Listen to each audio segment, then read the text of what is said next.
as we did for 19 years on Fox. Would you do us the honor of getting this going? Ooh, I'd love to. I'd be more than happy to. Here they roll out of turn 4. Here they come, and you know, gosh, haven't done this for a while, but let me see if I can get it right. Boogity, boogity, boogity! Ooh, let's go racing, boys! You want to stick around for a few laps? No, I don't think so. that sounds more like work, but great job. It is great to hear everything that you've done for this sport, and great to hear those words again, Darrell. We can't tell you how good it is to see you. So, nailed it. I mean, like you never quit. That was awesome. How about this battle for the lead? That's right.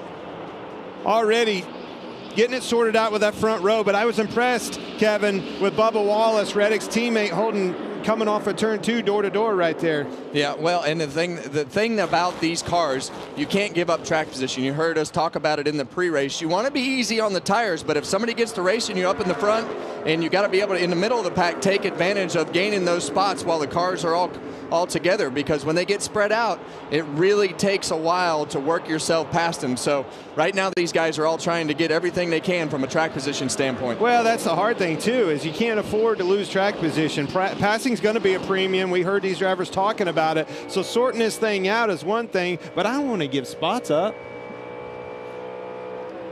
Regan? Well, Mike, on the first lap, the leader, Tyler Reddick, having a little bit of an issue. I believe he said voltage trouble potentially on that 45 car. Hits the bump off of turn 2, and something is happening right now. So keep an eye on that here as we get going early on. Yeah, and the one thing that could be is, you know, especially when these high-speed laps is, you know, something might be loose, something, or it's coming off the ground.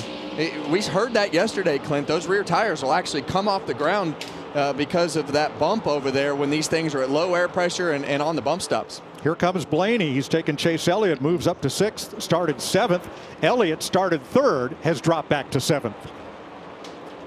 Yeah, and you heard Chase Elliott talk about how happy he was with his car. Now we're going to go 3 wide right here. We got Daniel Suarez on the inside of Denny Hamlin right there. Suarez did a good job hooking the bottom down there on the apron. Denny kind of was in no man's land in the middle. The slow to rotate. Suarez he's going to get him, Kevin. Yeah, and I don't like running these cars on the bottom of the racetrack right now. I know you have to pass, but I just believe that it hurts the long run of everything that happens if you aren't up against the wall. Darrell, which end of this racetrack did you favor? Well, you did most of your passing in turns 1 and 2, which was 3 and 4 now. You had to be careful in turns 3 and 4 because it was so slick, and the way the turn was laid out. If you were not cautious, you get up too high, you'd get in the loose stuff, you'd spin out. So you just have to really work hard on 1 and 2, and take it easy in 3 and 4. And now, you know, 3 and 4 that he's talking about is now 1 and 2. I think that the thing that is really hard about that wall, and we saw it in qualifying yesterday, you've got that big notch in the wall where they've all hit the fence so many times that it's hard to follow that wall because it's not straight. Here's Tyler Reddick. Just make sure he's got as much driver cooling stuff off as he can and turn his AC down minimum. I got the AC off, probably a tenth of a volt. Well, that's not fun because today is the hottest day that these guys have had in the race car, and racing here at Darlington is always a full day's work inside the car. You're going to sweat, the outside temperature is high, and having to turn that off on lap 1 is not ideal. Not at all. 6th straight race that Tyler Reddick has led here at Darlington. Just right now, you see Austin Dillon. Great start to the weekend for RCR. Both cars, him and his teammate Kyle Busch, qualifying well. It's good to see those guys running. Yesterday, Ryan Preece said, the front of my car is behaving like the back should, and the back is behaving like the front should. I saw him before the driver's meeting. He says, gosh, I hope they got that switched around, but have a look at the 60 car here. Yeah, we thought he should just drive it in reverse and see if he had a better opinion, but it was definitely a handful yesterday, and he was pretty adamant that he needed to do something different. And he just touched that apron right there, and since they've repaved turn 2 over there, that apron is not as friendly as it used to be. The transition is much sharper, and in these cars it'll actually grab the splitter, and it'll really unload that car. And look, when he moved up, Byron that got in the wall off it too. Very narrow racing quarters. They're actually off the racetrack. It's so narrow over there in 2. Coming to 10 laps complete, Tyler Reddick has led them all. His teammate Bubba Wallace in second. Kyle Larson third for Chevrolet, and Brad Keselowski fourth for Ford. Nice to see that turnaround for Keselowski. Last week he qualified in the trunk. He's not had a lot of great races so far this season, but boy, he sure turned his season around yesterday in qualifying. Yeah, well, when you qualify up front, it allows you to make adjustments on your car with that are racing in the front of the pack instead of trying to survive for your life and make it through the field. So as we ride on board as Ford Racing on board right here, this is one of Brad's best tracks, and I believe a day that he can really capitalize on, qualifying in the front and having a chance to win like we've seen him do so many times here. But it doesn't end with Keselowski, guys. His teammate Chris Buscher, another one. Those RFK cars are extremely fast. They finished on the lead lap of every race so far this year, 3 of only 6 drivers who have done so.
Saturday night, it's baseball night on Fox. Reigning MVP Aaron Judge leads the Yanks against the Giants, or Bobby Witt Jr. and the Royals take on the Braves. Baseball Night in America returns Saturday, 7 Eastern on Fox.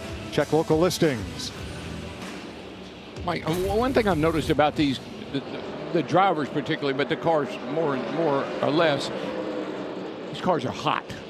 They are hot. There's not a lot of room in there for the air to move around, and so you have to really, you got to really take care of yourself and your body. Glad you said that. Well, we already had our pole sitter, the leader of the race, Tyler Reddick. He's having trouble with the power on his car. Had to turn off the AC and all that stuff. I know you didn't have AC, but how'd you guys stay cool? Tough. We were just tough. Oh. Well, you didn't have the right side window on these tracks, and you didn't have that window net trying to fill up the whole window. And you weren't as worried about aerodynamics, were you, that you had to have the car all closed off with no air coming in it? But, Mike, we slowed down about 4 seconds.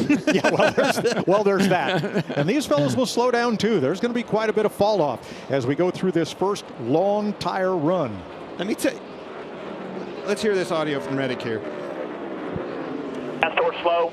Oh, no light on the alternator. It is off. Constant off. It's maintained 12.7 here. That's not dipped. Okay, very good, very good. All right, 12.7 volts. That's pretty enough. Good. Yeah, That's well, good. I think that's okay for a while, and I think that these batteries will last for a while with everything off. But they caught the it. whole race? They caught it early. Luckily, it's 100 miles less than the Southern 500, but that's a long ways to go without having something happen as far as lowering the volts. So Tyler Reddick has led from the drop of the green flag. Dave Marcus would wave the green flag today. A lot of the NASCAR alumni, past champions and stars are here. Mike, I'm here. Hi, Darryl. Darryl Waltrip is, of course, here.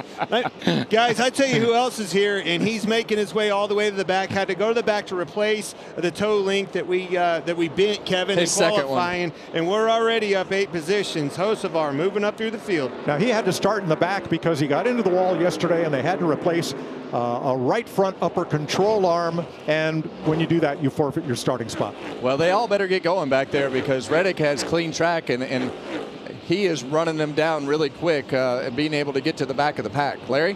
Yeah, we're 20 laps in, Kevin, and as we see, the pace has already slowed down about 2 1/4 seconds. One thing I've watched Tyler Reddick do for about the last 8 to 10 laps, he's a little smoother with the throttle, but he's not being able to go wide open with the throttle. He's only going about 80 to 90%, where obviously I'm going up against right now watching Bubba Wallace and Kyle Larson. They don't stay 100% long because they can't, but he's not really going wide open throttle. Yeah, and that's where he beat them in practice. Whether it was a short run or a long run, he was beating those guys in practice through turns 1 and 2.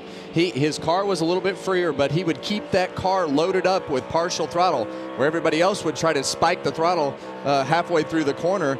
He's holding that partial throttle all the way to the exit of the corner and just taking that partial throttle mid-corner speed. Now, in these 23 laps we've run, lap times have slowed about 2 seconds from the fastest lap of the day so far.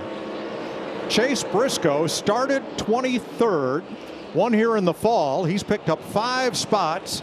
They're trying to climb out of a point standings hole, and we listened in on their team meeting this morning.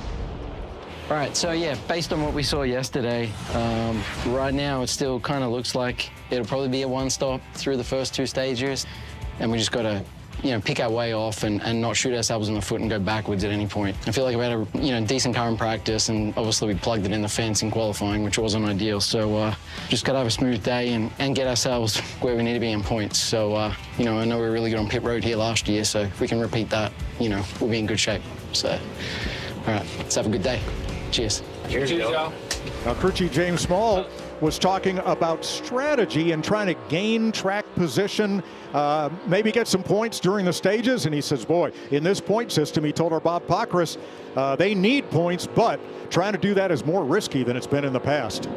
We're riding along with Toyota on board here with Chase Briscoe, and he's moving up through the field in a good way, and I like how he's doing it, Kevin, hugging the bottom and going whether or not. That car's pretty fast.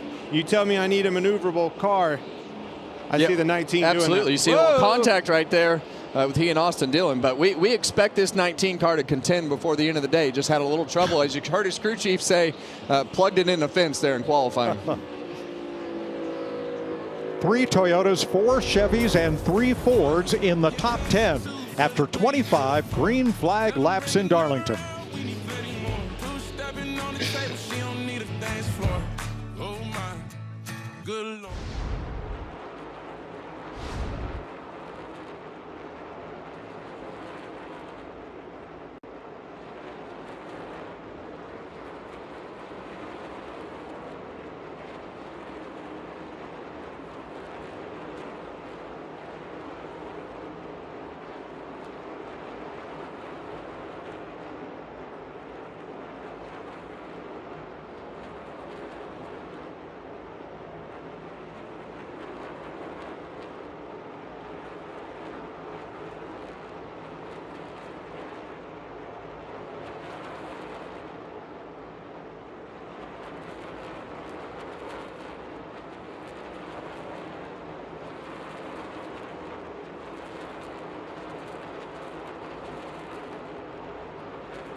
2:30 laps complete as these cars slide around Darlington Raceway, and lap times now off 2.5 seconds from the quickest laps of the day. Let's go to pit road. Jamie.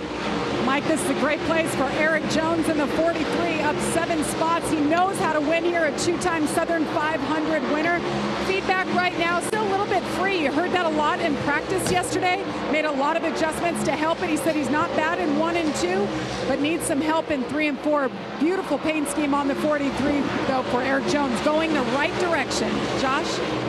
Denny Hamlin, a 5-time winner here at Darlington. We remember just how confident he was going into the race because of how good that car was last week at Vegas. The opposite this week. They did not feel good about what they were able to get the car to yesterday. Too tight. Came over the radio once again saying it's tight middle, tight corner, tight exit. They're going to have to work on that thing to get where they need to be, Regan. Well, Brad Keselowski running in the 3rd place right now, having a great start to the day in that Greg Biffle throwback scheme. And of course, Greg Biffle so very good at this racetrack, but Brad Keselowski is as well, 2-time winner here. And right now, he is using a lot of driver IQ to be meticulous on the racetrack, as the crew chief told me that they would have to do today. Car right now just a little bit free, but he is happy with it and turning some very good lap times, guys. The leader's gotten into race traffic, and it's Joey Logano. Logano qualified 29th, and he's dropped 5 spots. Here's his radio.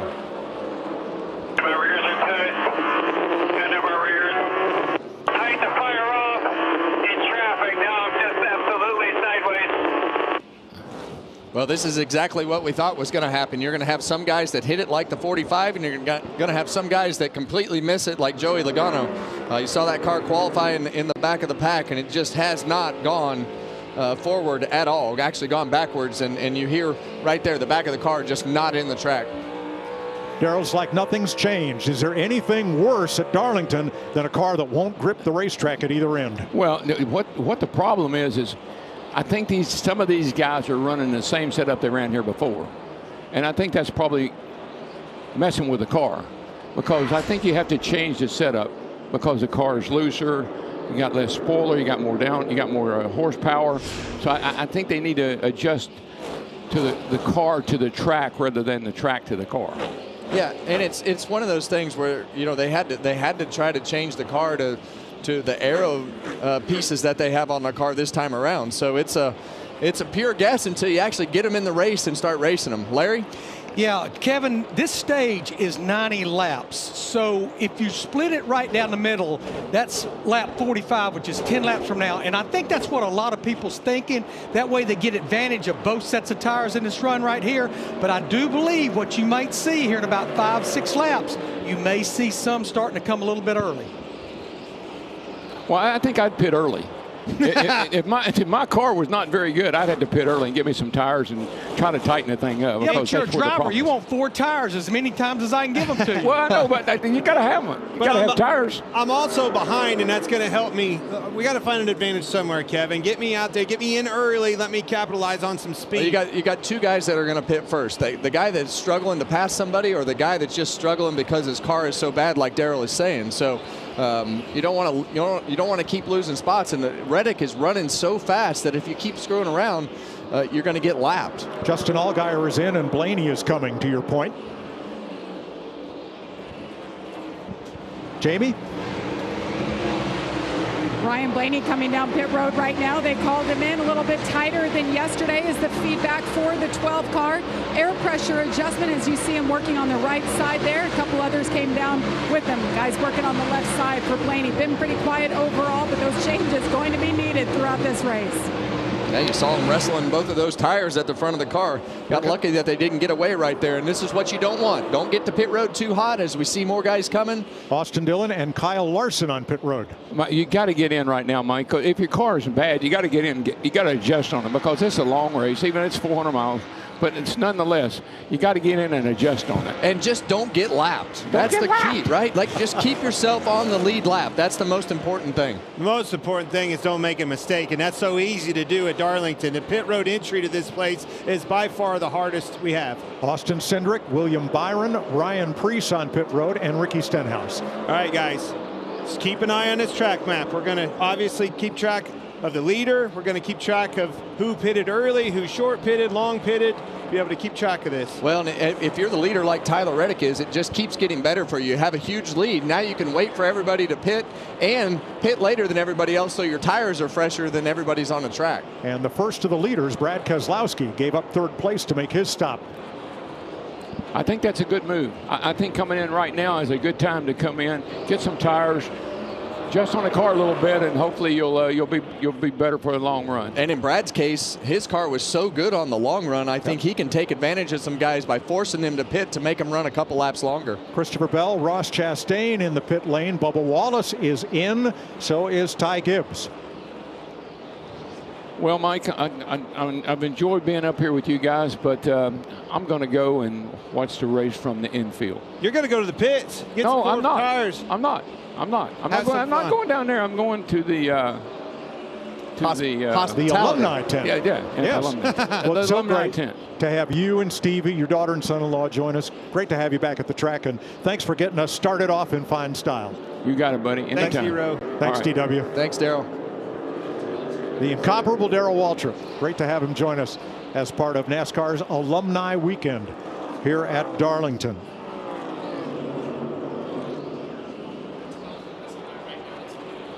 Kyle Busch in the pit lane. Again, these are green flag stops scheduled. First stop of the day. We've been green since the start. Ty Dillon is in.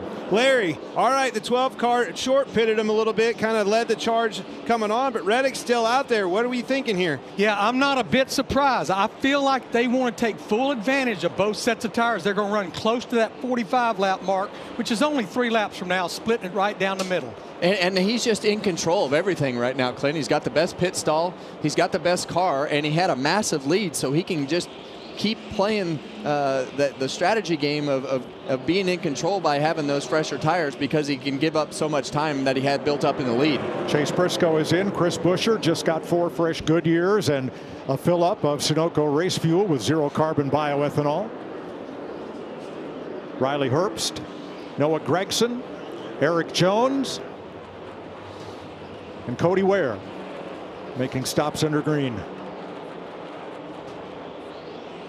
So that will leave 10 of the first 11. Oh, here's Daniel Suarez. So 10 cars at the top of the board still on the racetrack.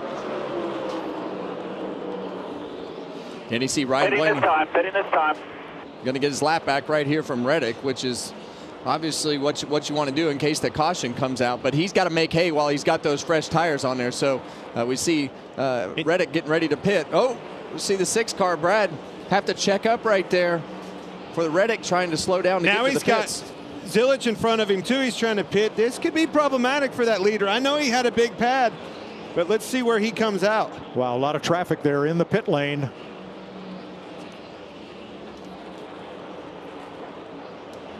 Chase Elliott has made his stop. Todd Gilliland in, Michael McDowell, and here's Josh. Well, for Chase Elliott, you saw him just come into pit, came over the radio, said that car just spin a little too tight, worked those rears too much. He got 4 tires of fuel on that stop, Regan. Well, for Tyler Reddick, they decided to do exactly what Larry McReynolds said. They were going to split it right down the middle to take full advantage of both these sets of tires. As for that battery issue and alternator issue, he's been updating the teams. It's down to 12.5 as we see trouble on the right side right there. This is going to be a slow pit stop. The car itself has been extremely good for Tyler. He's happy with it. But about 10 laps ago, he gave them one other update and said, it's starting to get hot in here. Well, it all unraveled right there on the pit stop. So he's going to wind up losing the lead most likely right here. And look at who is that? That's to Keselowski, but Blaney, look how much ground he made up by short pitting. Great job. That's why the business is made in those pits. Big time problems for the 45. And that's exactly what we've been talking about. This is a tough day. Tyler's hot in the car. The pit crew guys jumping over the wall. They've done a great job on pit road all year, but just having that issue, and it always seems like it comes on the days when your car is the fastest.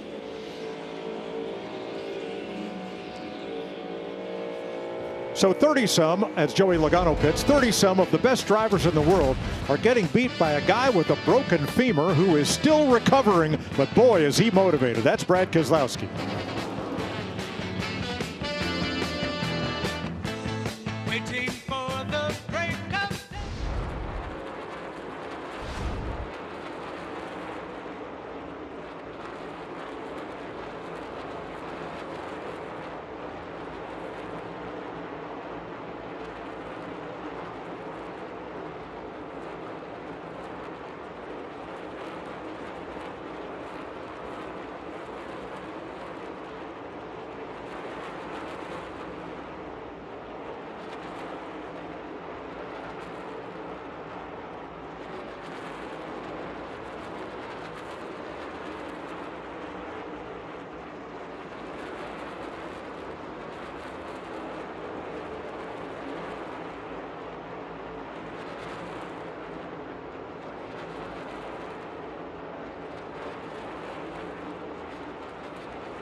Hey, if you're missing football, we've got the cure. The United Football League has returned with a new season of pro football in the spring. UFL kickoff weekend starts this Friday, 8 Eastern, and continues Saturday at 4 on Fox. Here at Darlington Raceway, 52 complete. Brad Keselowski is the race leader. And there is the sequence of where everyone was running prior to pit stops. After Tyler Reddick led the first 45 laps, he came to pit road, and Larry, it all came undone. Yeah, I still believe they had the right strategy, but watch the right side right here. You see the right side tires are going on, and right there he's going to have to jack it back up because the right front lug nut is not on. The good thing is they acknowledge it, but that pit stop, 16.9 seconds. So now instead of maybe being right up there back battling for the lead, he's back in 6th. He's over 11 seconds behind the leader right now, Brad Keselowski. Another advantage to short pitting, as far as we run now, if the caution comes, even the guys that pitted late in that cycle, everybody's coming back to pit road for 4 tires. Well, let's look at somebody who's been moving forward and doing quite a job of it. That would be Ty Gibbs, that white and blue Toyota. Doesn't surprise me a bit, Kevin. Extremely fast when we were following along with all these Toyotas and the Gibbs cars, but that 54 car, Ty Gibbs, was extremely fast. Had trouble in qualifying, misses marks a little bit. Yeah, well, we thought he had the second best car yesterday in qualifying. He put himself deep in the field. Just take care of it. Don't stick the car in the fence. Don't take a chance that you don't need. Just use the speed for the car that the car has and make good clean passes, and he's done that. And Ty Gibbs is on a roll. He's finished in the top 5 in the last 3 races. And you keep putting yourself in the top 5, you're going to win. All 3 of these Gibbs cars right here. That's all of them. Yeah, well, all 4 of them. Briscoe is, he is definitely moving forward. As good as Ty Gibbs is doing, Chase Briscoe goes right by him right there. So this car is quick. Jamie?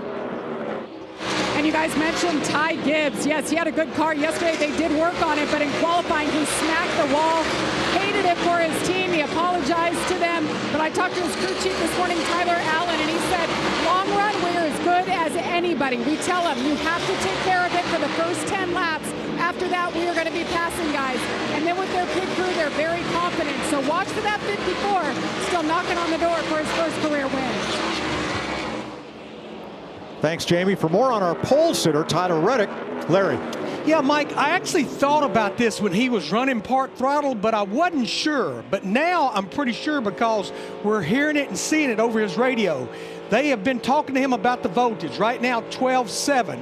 We figure it's going to be higher voltage when you're running less throttle. So as the run goes and you're using less throttle, the voltage should go up a little bit from less throttle to the electronic control unit. So there may be more method to the madness of the part throttle.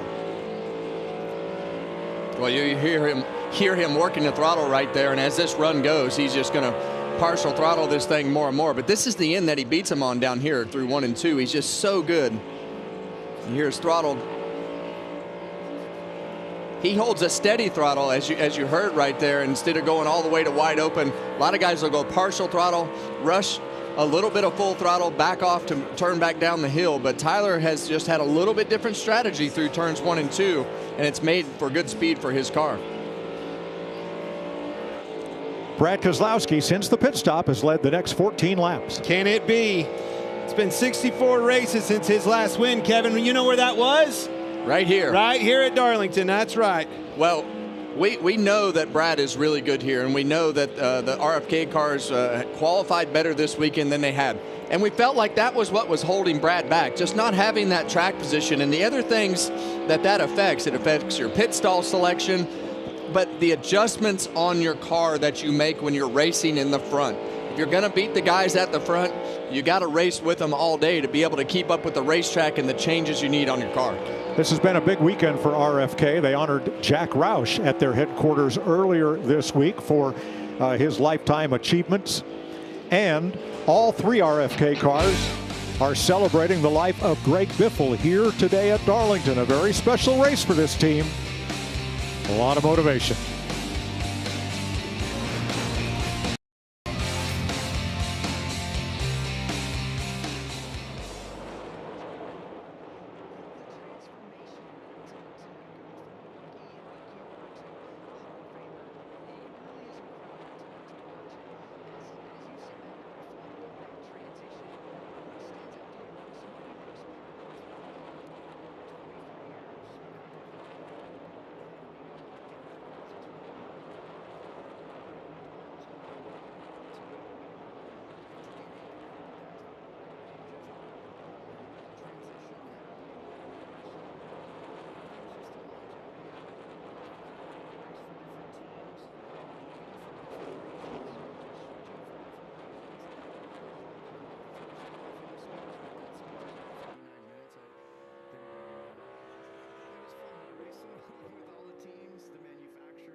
Welcome back to the Goodyear 400 at Darlington on FS1. Watching our aerial coverage, brought to you by Goodyear. Tried, tested, proven, legendary. Ramsey's Mill Pond on the outside of what's now turn 4 of the racetrack, accounting for its unique egg-shaped one end with much bigger radius turns than the others. What a challenge this place presents. And right now, meeting the challenge, Brad Keselowski and Ryan Blaney, 1-2 for Ford right now. Most wins all time, the great Ned Jarrett, who once won the Southern 500 by an incredible 14 laps. 43 wins in a Ford. Bill Elliott, 40. Joey Logano and Brad, the winningest active drivers. The next Ford to win a Cup race will be Ford's 750th victory all time. Keselowski the leader, Ryan Blaney in second. Keselowski started 5th, Blaney 7th. Well, we knew Ryan Blaney was going to be good on the long runs. The only question that I challenged Clint on yesterday was what was going to happen to him on the short run. And I think as we talked about, you know, those fast laps are a lot slower on race day, and it's put him right in the ballpark. But I don't know that I had on my bingo card Keselowski, Blaney, Wallace as being the first 3 cars on the scoreboard right now. Well, here's Bubba Wallace, that purple car in 3rd with a little wiggle there. Darlington, one of his best tracks. And really, he's had a great approach this weekend. He kind of laughed at Tyler Reddick's qualifying lap. He's like, yeah, that's just Reddick doing Reddick things. And I think his approach was not far off and still conservative to not hit the wall. Reddick was going for broke, and he didn't care if he hit the wall, and actually did hit the wall in qualifying. So Bubba's doing a nice job. You talk about an approach and talking about Bubba, he has been squeaky clean. Just not making mistakes and being quiet on that racetrack, and that's what it takes. Kyle Larson in 4th is the first Chevrolet in the race. Larson running right where he started after this first round of pit stops, the September 23 winner here. Yeah, and I can't believe that we're talking about the race streak that Larson has of losing, but it's very interesting to listen to Tyler Reddick talk about how hot he is inside the car. We hear Larry talking about fuel strategy. We know he's got an alternator issue, but he's still got a really, really fast car and keeps making that time up and making his way forward. So Reddick's still in this thing, just got to keep the car together and get those stops to be clean on pit road. 6th for RFK. Chris Buscher, the grinder. Top 10s in 5 of the last 6 races here, Josh.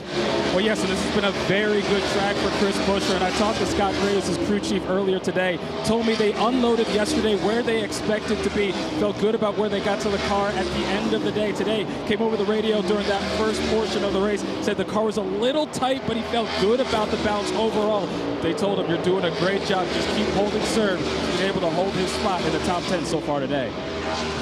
So 2 of the Penske Fords in the top 10, including Austin Cindric. Blaney in 2nd, Cindric now in 7th.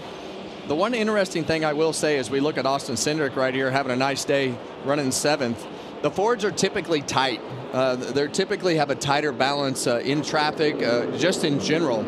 And I think with everything that we're talking about with the rear of the cars not being where they need to be for all these guys, I think that their natural balance of the Ford kind of leans towards what this package is as far as being too loose in the back from a balance standpoint. Here's Chase Elliott in 8th. He started 3rd, his best qualifying effort ever here.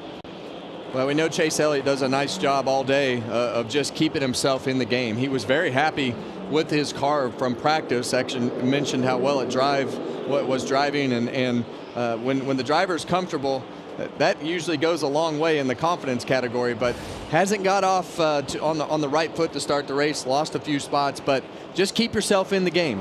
Yep. Don't get up against the wall. Don't make any mistakes until we get to the end of this thing. And that's exactly what you're seeing with his teammate riding right there. I think you're right. When you talk about a new package, you look at simulation. Everybody's kind of running around at the same time is what I mean by that organizationally. You see all those Gibbs cars running together. You see William Byron and his teammate Elliott right here. A lot of figuring out, a lot of sorting out as we're learning the balance of these race cars, in particular these Chevrolets with a new body. Byron won this race 3 years ago. Right behind him, another Chevrolet. This would be Daniel Suarez, who started 11th. Regan?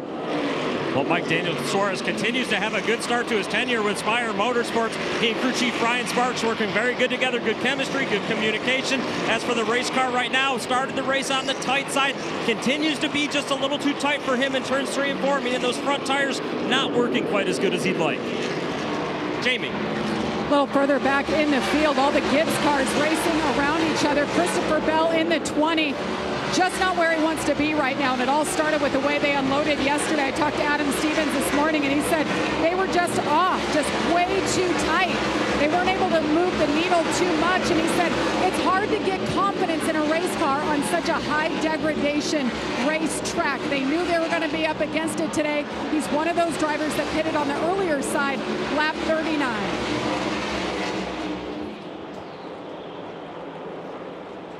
Back to the front, and Brad Keselowski, who's now been out front at Darlington.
Since 1950, they've raced at Darlington Raceway. The fans love to come here, show off their throwback gear, meet up with some of the NASCAR alumni that are here for this weekend, and watch Brad Keselowski holding court here. He has led the last 37 laps and holds a 2-second lead over Ryan Blaney. Let's pick up at 11th place. This would be Ryan Preece, the third of the RFK cars.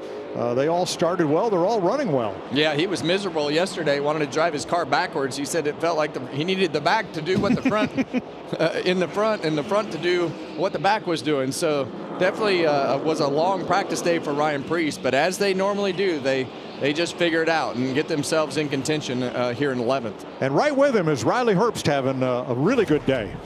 Riley's done a great job. We talk so much about the 2311 cars, but Riley in his second year now, coming to one of the toughest racetracks that we go to, but taking advantage of his teammates and his organization's speed today with a solid run so far.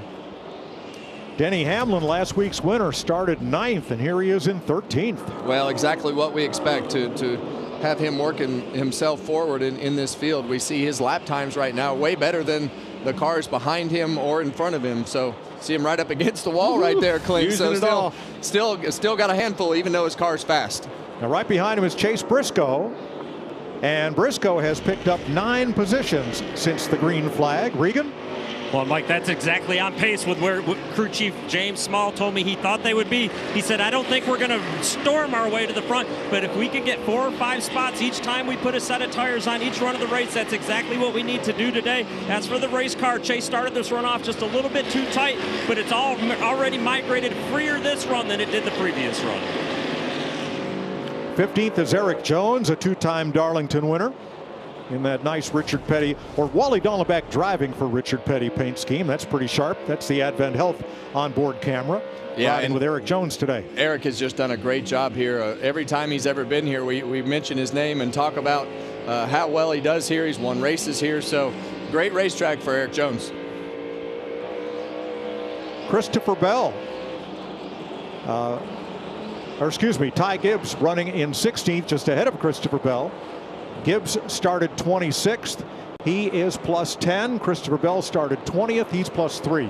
I'm scratching my head a little bit with the Gibbs cars, and I'm going to take you to Bell next, like you were talking about. All of them running right there together, but not.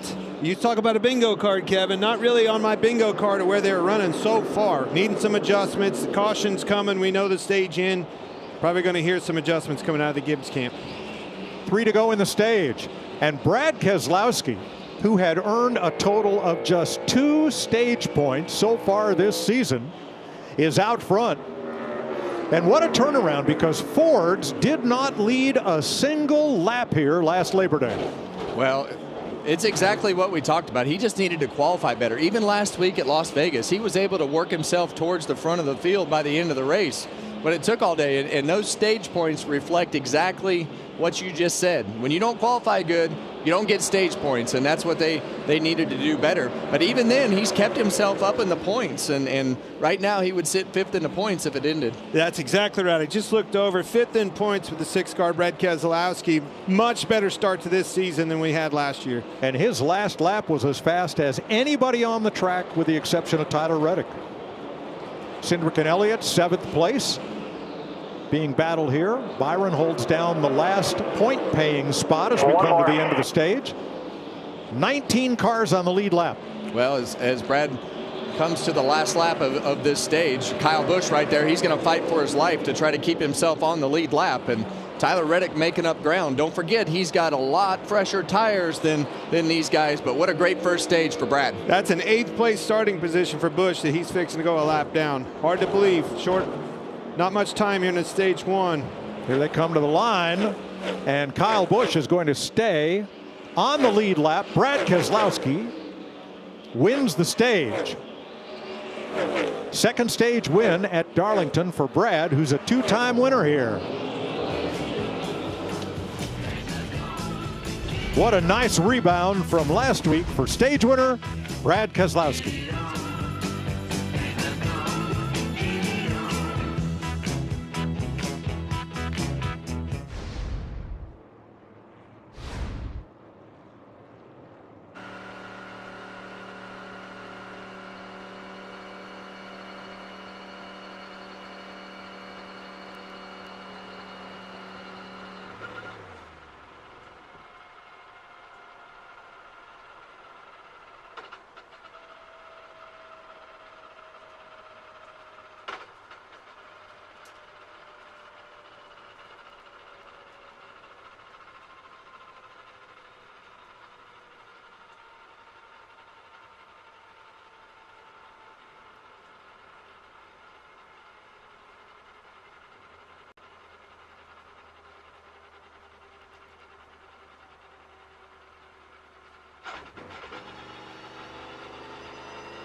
I used to always tell my guys, evolve or die. And you know, in racing, you have to evolve or you do die and you get left behind. I got my mind right. It was almost refreshing to have to learn something different. I knew how to do everything else with the old car. I didn't need to practice. I didn't need to go to the simulator. I could tell you what you needed to do in about 2 laps. And you know, when it changed, I had to decide, do I want to keep doing this and be a part of this process, or do I want to just go on into the sunset and do something different? It's the all-new Fox Sports digital show Speed with Harvick and Buxton, fueled by Poet. Subscribe to Speed on Fox, on YouTube, the Fox Sports app, or wherever you get your podcasts. Jamie. Well, Mike, Ty Gibbs has been on a hot streak. 3 straight top 5 finishes coming into Darlington. And a big part of that success, of course, are these guys, the pit crew that includes his own cousin. Let's meet Team 54. Jackson Gibbs, front tire changer, Ambassador Christian, football coach. Go Lions. Daniel Smith, rear changer, 60-plus Cup wins and 2 championships. Nate Macbeth, tire carrier, former linebacker at Holy Cross. Braxton Brandon, Jackman, Mooresville, North Carolina. I love my family. Ian Anderson, fueler. I'm a former offensive lineman at Ball State University. This is my 10th year in the sport. Good.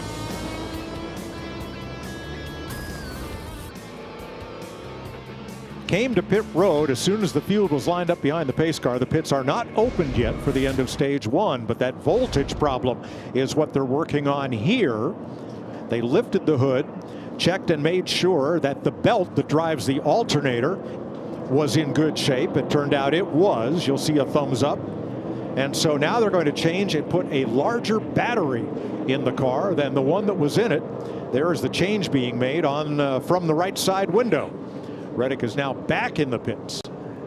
Well, they've got a fast enough car. If they can just make it survive till the end, they can get themselves back up through the pack. Right now, there's 20 cars on the lead lap. So did you see that was a much bigger battery, the one they put in than the one they took out? A lot bigger, Larry. Yeah, and again, to Mike's point, they made sure the alternator belt had not come off. I wasn't sure about this strategy, but I think Kevin made a great point.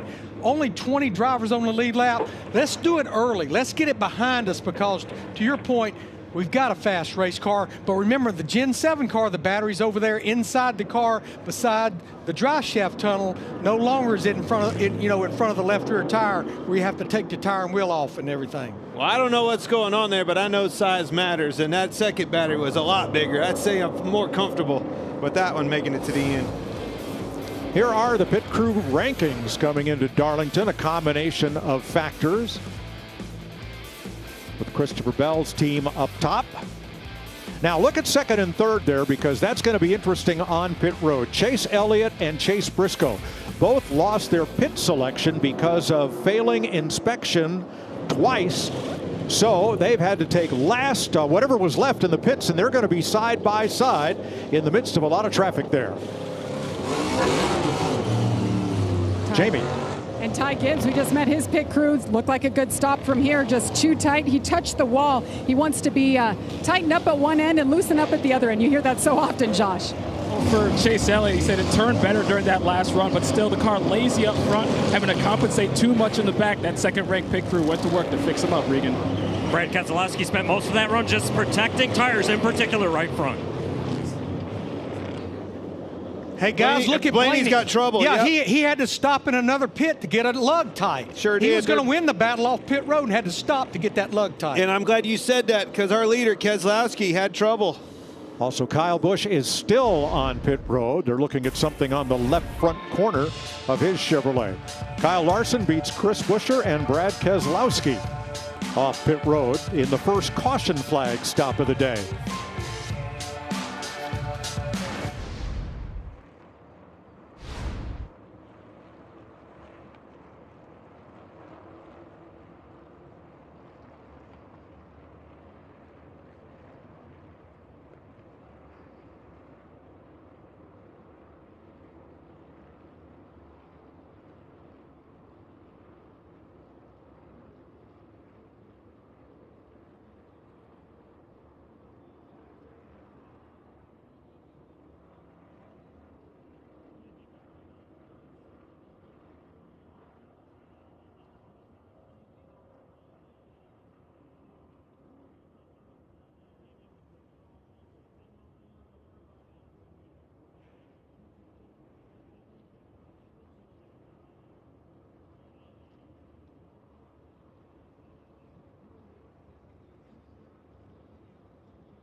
Live at Darlington Raceway, time for a race break with Jamie McMurray, Chris Myers, and Brad Keselowski trying to end that 64-race winless streak. Remember, he broke his femur back in December, largest bone in the human body. He's run every race this year, and he's finished on the lead lap for every race this year. And we're in turn 4. It's a great view with these racetrack fans to see around it. By the way, we're dressed like a couple of lost accountants, but it's 88 degrees and it feels like 105 or a lot more.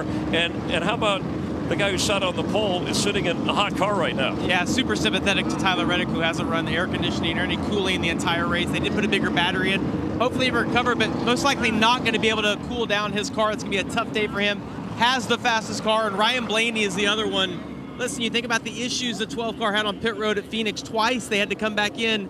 But we mentioned in the pre-race show, Chris, how good he was at passing cars. We're going to see if he can do that again right now. As good as he's been, 0 for 18 in his career. And I have this sign here about fans. It's just amazing to me, Mike, this little town in South Carolina, which has a population, Darlington, of 6,000. But on race day, they get as many as 60,000. And fans from all over, all 50 states. We had North Dakota, New York, Maryland, and from 15 different countries that come to cheer on their favorite drivers. It's awesome here, Chris. They the town really embraces the racetrack and has here since 1950.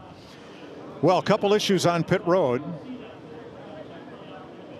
Ryan Blaney, whose pit crew is ranked 33rd of 36 full-time teams, is fine on the right side, but on the left side they've got a loose lug nut. So Blaney will leave his pit, sense the issue, and pull into another pit down the road to get that tightened, which will give him a restart at the back of the line.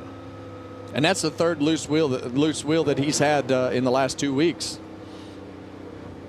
He's got to get tired of that. And you see him pull into another stall right here. His teammate, Austin Cindric, as soon as he left, all right, I'm going to pull in, guys. Bail me out again. Thank goodness for teammates.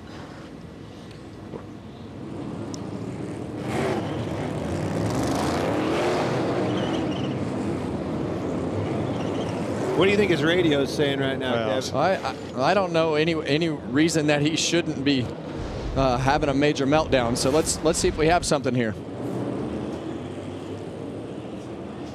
Come on, guys. We got to be cleaner than that. We just cannot do this. We've got to clean it up. We cannot afford to make mistakes like this. Yes, sir. Blaney will restart 20th. Now, Bubba Wallace also had trouble on his pit stop. And this is, watch the left front here, where the stop's done. The jack, whoa, whoa, whoa, we're not tight. Yeah, you see that carrier right there, like hanging on for dear life, trying to tell him that, hey, you gotta stop. Do not take off. They did not want that wheel to come off on the racetrack, but he did a good job of being very affirmative, very direct. Stop, stop, stop, and got in the way, got in that windshield, and got the driver stopped. So 3 of the top 4 at the end of stage 1 will restart in back. 21 lead lap cars. Micah McDowell got the free pass. He also got nabbed for speeding on pit road. Well, he's in the back anyways. Well, those guys that had that trouble are going to have to start in the very back, so double bad for them as far as track position goes. Larson, Buscher, Keselowski, Elliott lead them off into turn 1. Guys, we talked about not making mistakes, and everything that we have seen happen, 45, 23, 12, all the cars that we've been talking about. I mean, Kyle Larson is in the front of this race, and we know how dangerous Kyle can be at this particular racetrack, but they have put themselves in a position to be the leader in that. But that's what you have to do here at Darlington. Keep yourself in the game. He who makes the least amount of mistakes is going to have a chance to win. A lot of new faces in the top 10 now. Cindric, Suarez, Priest, Briscoe.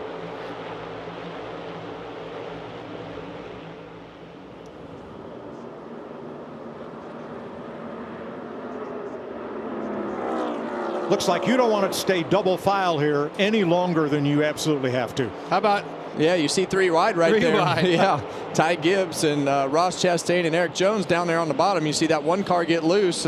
Momentum of the 54 is going to take them by both. But you want to run as high as much as you can. Every time you run low, it is going to take some life out of those tires. You got to do what you got to do on these restarts to gain the track position and pass when you need to. But it definitely doesn't help. Oh, not clear. Yeah, he was not clear right there, and Ross Chastain cut him no slack. Fight for 12th place here. That was a wreck that didn't happen. So close. Whew. Now, Bubba Wallace with that issue on pit road because they backed up and tightened the nut in the pit stall, no penalty. He was allowed to restart there in 16th instead of having to go all the way to the back. Here's his radio. Are we sure? Sorry, they're tight. They're tight there. We'll reset here. Yeah, give me about 50 laps. Do all we can in the car, but we're in the worst air we're ever going to have. So the car is not good for that. Yeah, and in that situation, they actually checked the lug nut and everything was tight. So they had kind of misread that scenario. And look, guys, from a driver's standpoint, when you're up in leading the race or in those top 3 to 5 positions, and you have that track position and something like that happens on pit road, and you get in the middle of this pack, this is one of the worst places to be in the middle of the pack with the traffic and how this car acts in dirty air. Well, nobody's in more dirty air than Tyler Reddick. He's having to come from the trunk and work his way back. And Mike, I'm glad you said that. What a hornet's nest in front of him. Hocevar, Kyle Busch, and Zane Smith off of 2. Hocevar and Zane Smith, man, it was so close, right in the front windshield of Tyler Reddick. And that's the risk when you get put to the back of the pack and you know, you get all these restarts and things that can happen so fast here at Darlington. It just your risk level goes up of getting your car torn up. But I still think they made the right call. Getting a fresh battery in there, putting a bigger battery in there. You got to get this car across the next 200 laps. He still got the fastest car, without a doubt. Reddick was 33rd after the choose. Blaney was 34th on the restart. Now, that's because they had to start behind the lapped cars. They're 19th and 20th with 21 cars on the lead lap. Watching from the Xfinity cam on board Reddick. Good time for the Xfinity fastest lap of the race, which would be Bubba Wallace. And he did that back on lap 2.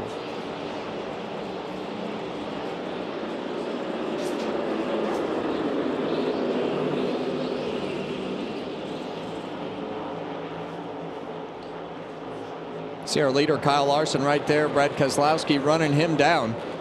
You know, I think that the big question for Brad is going to be, okay, how does my car handle when I'm behind Kyle Larson? We think that Brad's car is better on the long run than Kyle Larson's when he's leading.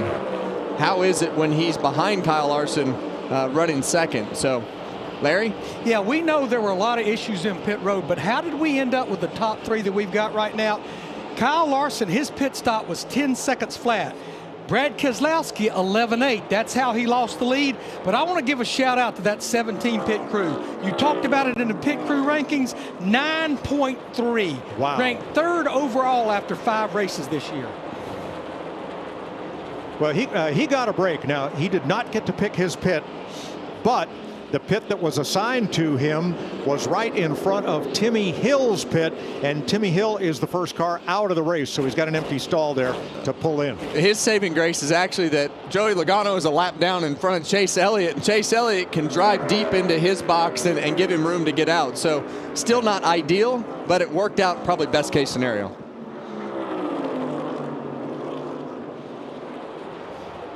Coming to complete 20 laps in stage number 2. Kyle Larson Chevy ahead of Brad Keselowski's Ford.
Well, we're under caution. Denny Hamlin, Eric Jones, Bubba Wallace was right there. It happened entering turn 3. Well, Look to the right of your screen. Eric Jones on the right is already sideways, and watch Denny moves up. His driver, Bubba, hits the wall. That's why you can't make mistakes, Kevin. Happens so many times in this sport. You get behind, you get caught up in a wreck. Bubba Wallace on pit road, Eric Jones around, Denny in the wall pretty hard as well. Yeah, and for Denny, he got the right rear first, and it slapped that right front. We've heard Bubba talk about his steering wheel being off, so his toe is knocked out. It looked like Denny Hamlin got in there a little hot, got into the back of the 43 and turned him around. Pit road is open, Jamie. The 5 of Kyle Larson comes in from the lead. He has a small vibration, and he had it before the last stop as well. They think it might be brake related, but they said there's nothing they can do at this point. A 4-tire stop. Meanwhile, his teammate William Byron, the car's not responding a lot, but they're okay with it. Not a lot they can do. Good speed in the 24, Josh. Well, for the 17 of Chris Buscher, you saw how great and quick that stop was last time. He's been getting that car better and better over the course of this run. 4 tires and fuel for the 17, Regan. Brad Keselowski did a much nicer job on that previous long run of managing the right side tires. A little bit less cords showed this time. Obviously a shorter run. They weren't as worried about it. There's your race off pit road.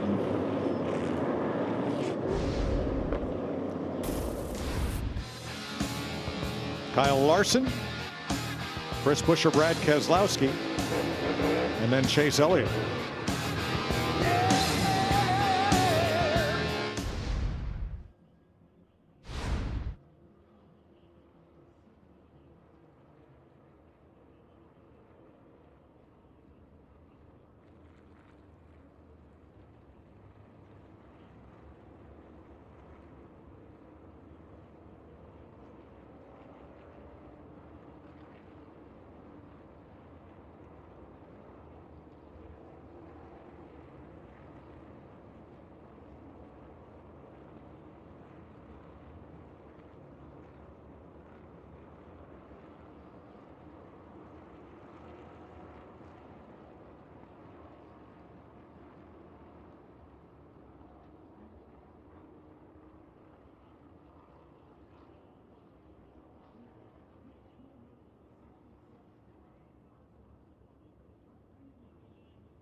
Second caution of the day in the Goodyear 400 at Darlington, South Carolina. Let's go back, have another look at this incident that involved Denny Hamlin, Eric Jones, and Bubba Wallace. Yeah, and you're going to see why Eric Jones spun out right here shortly. Oh, did you hear the car almost go? It sounded like it might have gone into neutral right there. Or shut off. Yeah, or shut off or something right there.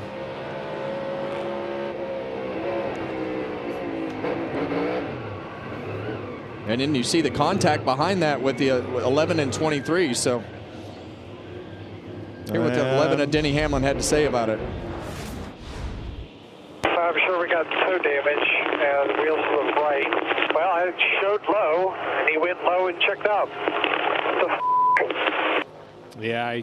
No, that was just the brake locking up. That's right. He was way hard on the brakes trying to keep him running him over, and unfortunately got in the back of him. Tore up race car. All right, Shane Van Gisbergen gets the free pass. He will restart 20th. Then, looks like 13 cars took the wave around, including Michael McDowell, who again will restart in the back, too fast down pit road. So it saved a lot of cars having trouble, struggling throughout the day. That leaves everybody on the lead lap now except Joey Logano -1 and Cody Ware -3. Ready to restart. Larson and Buscher, who had another great pit stop. Keselowski. Better start for Keselowski on the bottom this time. Hard to stay door to door with him off of 2. Larson struggled a little bit on the outside. Here comes 2 teammates on the inside. Got him. Clear by 1, by 2. Those Fords going right back to the front. Yeah, and Brad's car is really good. And I think the fact that he can take advantage of getting that lead back so early in this run and not have to be in dirty air is key to the success of that 6 car. He did a good job on the restart. Got a good jump with him, was door to door with him, pushed Larson a little high on that exit at 2. You can see Larson had to lift, and that was it.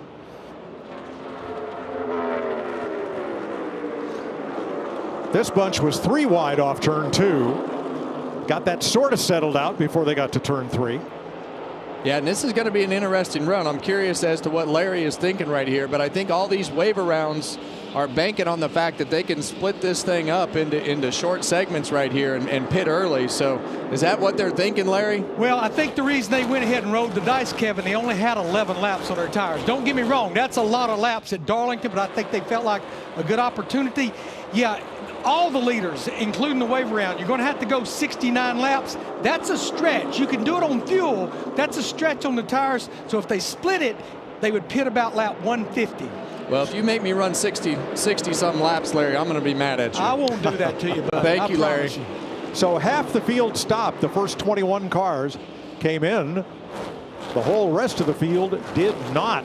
So once this cycles through, get the feeling we're going to be catching lap cars again pretty soon. Yeah, it's not going to take long, but I think that there is definitely going to be some strategy as to when you short pit right here to try to protect yourself from going a lap down. So, you know, even though you have 11 laps on the tires, you're going to be able to keep up better than if you had 30, 35, 40 laps on the tires. So you got to keep track of the time so that you can take advantage of this shorter run. You know, we heard Denny Hamlin saying that his car, as Cindric slips up off the floor, talking about the toes off and we're struggling here, but the car's still pretty sporty out there. And think about how many times you wrecked into something and they fixed a fender, or you think back to Atlanta where the fender flew off a Reddick's car or something gets bent and you come home and you're like, man, that thing handled pretty good after I wrecked, and they checked the toe or something and like, yeah, it was towed out ½ inch. Yeah. Like, well, that must be pretty good for that tire. Well, something woke it up. Hamlin restarted 9th. He's up to 6th. Clear, all clear.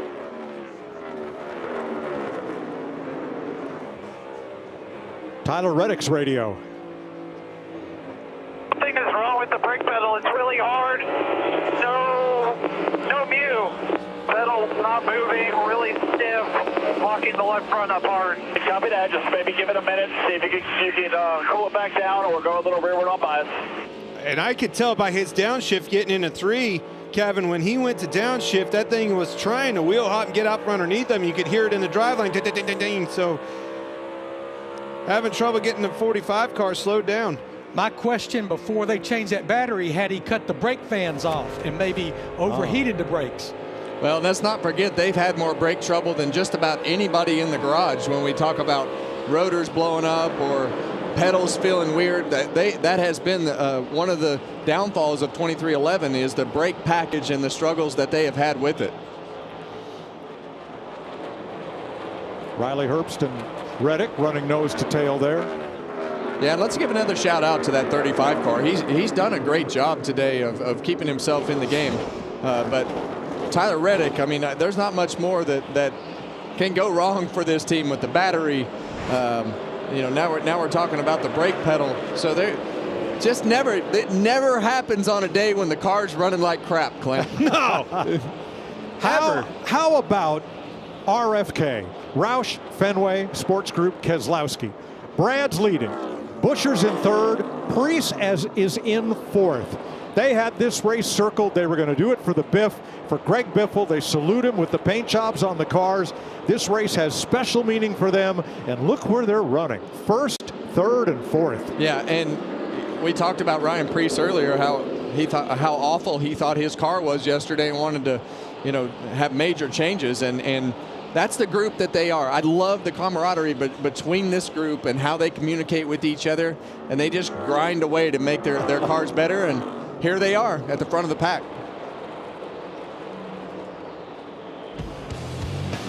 $168 laps to go in Darlington, 60 to go in Stage 2. Brad Keselowski out front.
Next week, NASCAR heads to the Paperclip. The O'Reilly Auto Parts Series kicks things off in Martinsville on Saturday at 3:30 p.m. Eastern on the CW, followed by the Cup Series on Sunday at 3:30 p.m. Eastern on FS1. Hey, and the Modified Tour is in action Friday night at Martinsville. That'll be a great show as well. Here are your lap leaders, sponsored by Liberty Mutual. Brad's been out in front for 70 laps, Tyler for 45, and Kyle Larson for 16. Brad's led a total of 3 times for 70 laps. And now RFK is 1, 2, 3. RFK is having a great day here in South Kakalaki. Tell you who is not, and that is Bubba Wallace. He got into the wall in turn 2 a couple laps ago and is kind of nursing that car around now. He's now dropped a lap down. And how about his owner, Denny Hamlin, Josh? Well, guys, before that last caution, Denny Hamlin was struggling with that car. They were trying to figure out how to get the balance exactly right to have him make up some spots in the field. Makes contact with the 43. Caution comes out. They come in, they work on the car. Came over the radio, said the car is much better in terms of the balance. It's very secure on entry. Still need to work on the middle, a little bit tight, but he said this car is much improved. Funny how you make contact and the car gets better, guys. Well, it's This usually doesn't work. This car is fickle, and I will go back to Tyler Reddick again. We've seen him win with no fender on the car at Atlanta. And sometimes you get in these scenarios where the balance is way different than what it has been, and I think that's exactly why the Fords are leading the race. They tend to have a tighter balance, and it's fallen into their wheelhouse this week with the cars being so loose in the back. And aero-wise, they're out of balance with this package. It's not what you would probably want it to be as far as front to rear balance. So the front row starters, Reddick with electrical issues and a long stop in 13th, and Bubba Wallace now 1 lap down. Tough day for Team 2311. Well, you know, the Bubba Wallace situation, and Tyler Reddick hasn't been in that situation, but Bubba Wallace, when you have a bad pit stop, you put yourself in the middle of the pack. You heard him mention it on the radio that you just don't want this track position. Next thing you know, you're in a wreck. And you have those days where the car is running really good, you're just up there cruising, have a bad pit stop, crash. And that's what happened to Bubba. Here's 7th place changing hands as Chase Briscoe moves up past Chase Elliott. Yeah, and you see his teammate right there on the bottom on the inside of Chase Elliott. Chase Elliott's car has just not got to the point where he wanted it to be today. After talking about how good it was in practice and thought he was in position to have a good day, they've just been kind of lingering around the end of that top 10. Yeah, he's -4 since the restart. Regan?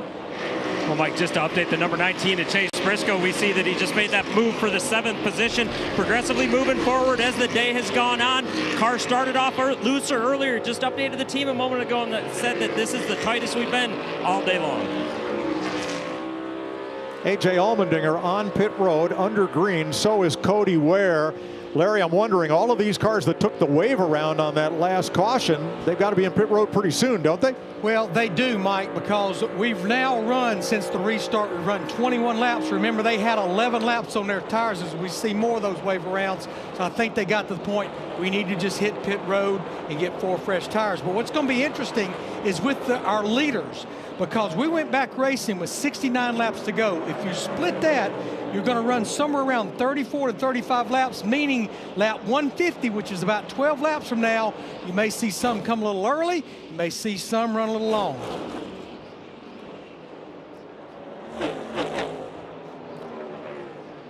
Ty Dillon on pit road. Again, scheduled stops for those drivers from 22nd on back that took the wave around. RFK 1-2, Keselowski and Buscher.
Join Fox in supporting our troops. From daily needs to global emergencies, help us be there for those who serve. Scan the QR code on your screen or visit go.fox/Red Cross to donate to service to the armed forces today. Brad Keselowski, Chris Buscher, RFK Racing Mustangs out in front of the field here. Denny Hamlin on pit road, first of the leaders to make a stop, along with many of the cars that took the wave around on that last caution. Well, they have woke that 11 car up. He had made up some serious ground there at the end. So Denny Hamlin, his team doing a good job putting him in the game. Here they all come. Jamie? Kyle Larson, who led 16 laps earlier, just that vibration is his only complaint. 4 tires here and air pressure for the 5 team. Ryan Preece is in. So is Chase Briscoe. I think your leader's going to come. Daniel Suarez, Chastain, Cindric. Add Keselowski to that. Dillon, Bell, Byron is done. Here's Gibbs. So a lot of these lead lap cars coming.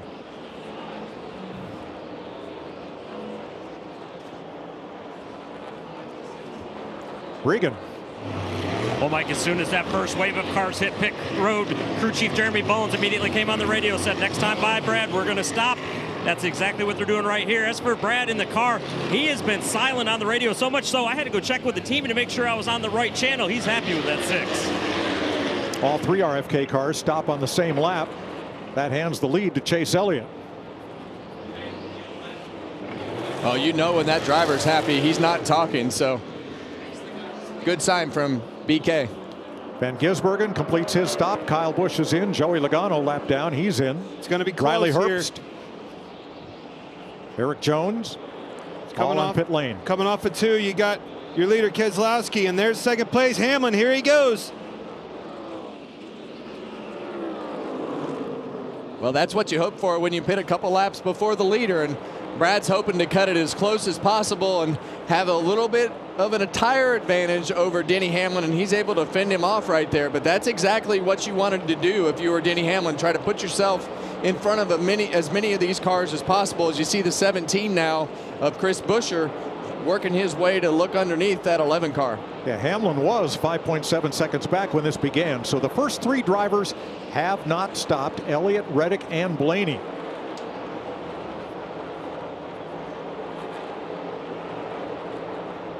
And this would fall in right into Larry's strategy as far as wanting to split this stage right in half. And now you're starting to see, a couple more cars come to pit road, but Chase Elliott keeps on logging another lap here. Yeah, that's Reddick and Blaney. So now just Chase Elliott still on the racetrack. Everybody else has made a stop, Regan. Well, Mike, as you see Tyler Reddick coming down pit road, it's certainly been a very eventful day for this Team 45. As for the car right now, it's tight, swinging the back, having some issues through the corners with it, but he also made point to the crew chief, Billy Scott. I'm in traffic, and I know that that's a big part of it. Filling up with Sunoco race fuel with Poet Zero Carbon Bioethanol, and that stop's done. Larry, what's the thinking on the 9, and how long can they stay out there before they lose whatever advantage they have? Yeah, I mean, right now, he's basically 2 seconds a lap off. I got to believe, yeah, he's coming to pit road right now. To me, they ran 1 lap too far. But I don't think he could get to pit road because of traffic. So that extra lap that Chase Elliott ran before making his stop is going to cost him several seconds to the other leaders once we cycle through. Josh? Well, for Chase Elliott, they've been able to get that car to turn better the way he wanted, but still complaining about the front end of that car and how it's making him overcompensate for the back as he comes in, gets 4 tires and fuel.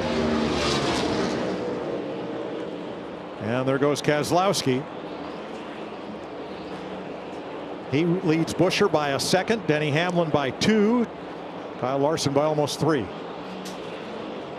Yeah, and when he was able to clear Denny Hamlin and not have to sit behind him and worry about how to get back by, that just put him right back in control of the race. And you know, when a guy like Brad Keselowski has control of a race and able to dictate the strategy and wait a couple laps in like he did in this scenario, I mean, the confidence level just keeps going up and up and up for Brad as you click off these laps.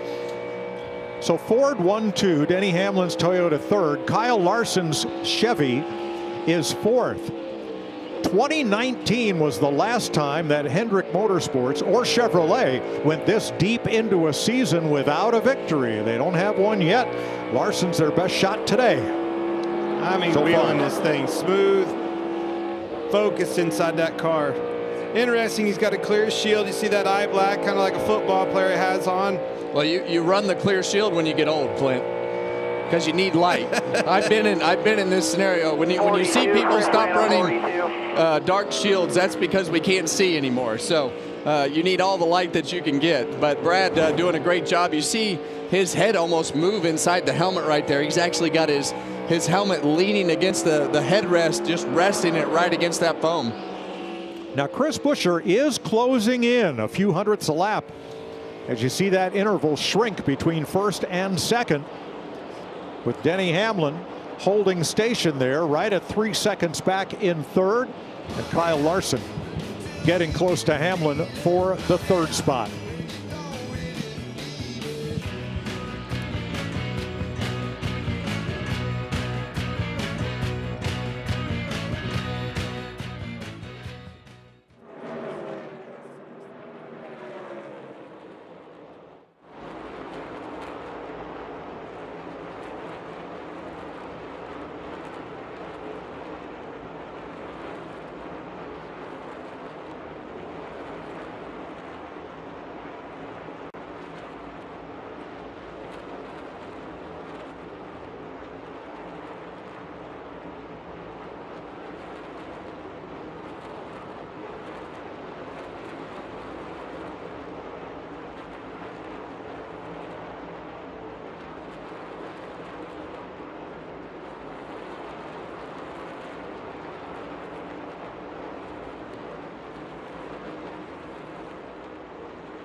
Brad Keselowski continues to lead at Darlington. Our aerial coverage is brought to you by Goodyear.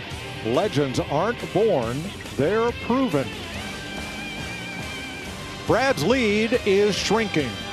Chris Buscher now within 3/4 of a second of Brad, with Kyle Larson 1.5 back and Denny Hamlin 2 seconds back. Chase Briscoe has picked up 5 spots since the last restart, 4.7 back.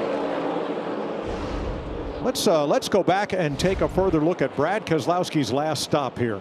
Yeah, this is the only thing that worries me about this 6 car. Can they compete with these guys that they're racing around when the money's on the line for pit stop? But if they have the trouble like they did right here, they're not going to maintain that track position at first, Clint. A little slow on that right front, exactly where it was.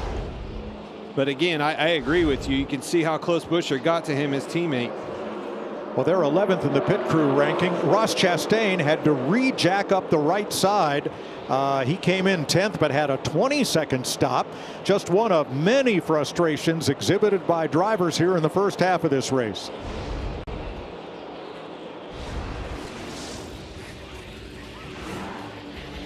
I don't understand how we can be this far off. I mean, the balance now is somewhat like drivable, but freaking slow as should buy 10 on the one car for a spot. What a gun.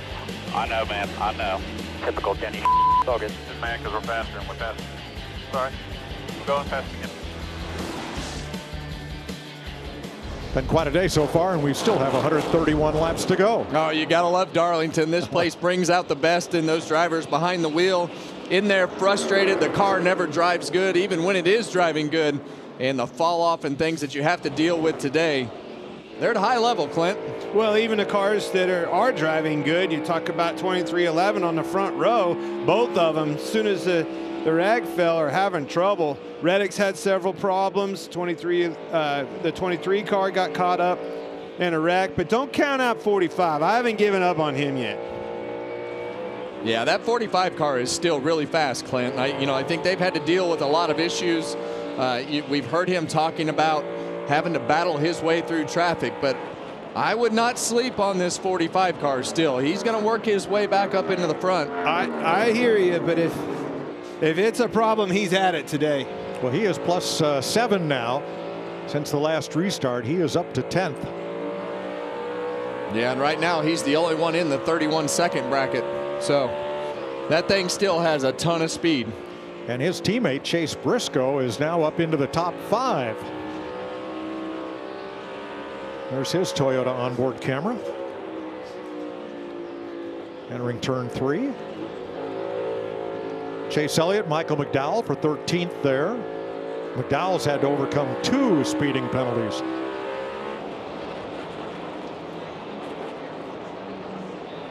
Well, it's been a pretty interesting day so far. We've seen cars have trouble. We've seen, cars on pit road have some trouble with the pit crews, and seeing a little bit different mixture of guys up towards the front. But last week's winner, Denny Hamlin, sitting right there in 4th. You're looking at Chase Elliott and Michael McDowell right now. Ryan Blaney still trying to battle his way back towards the front of the pack. Hasn't quite got there as fast as we thought he would, but still migrating himself forward. Up to 14th now. Now the car in the free pass position is the number 48, Justin Allgaier. Is in that car again this week. He's the first car 1 lap down. Hedrick Motorsports' Jeff Andrews says that Alex Bowman continues to experience vertigo symptoms, so the team is following the guidance of the medical team and giving Alex the time he needs to recover. So he's going to be out for the next 2 races in addition to this one. Guys, Chris Buscher has run his boss down, Brad Keselowski, the leader of this race.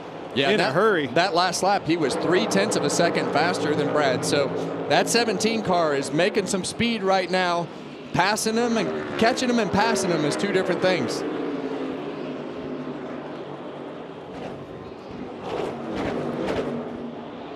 We called Buscher a grinder, had a feature on him in pre-race. Where I grew up in central Connecticut, a grinder was a long sandwich, what's called a hoagie or a sub or a torpedo in other parts of the country. We called it a grinder, but I know what you meant. And it fits. He grinds it out.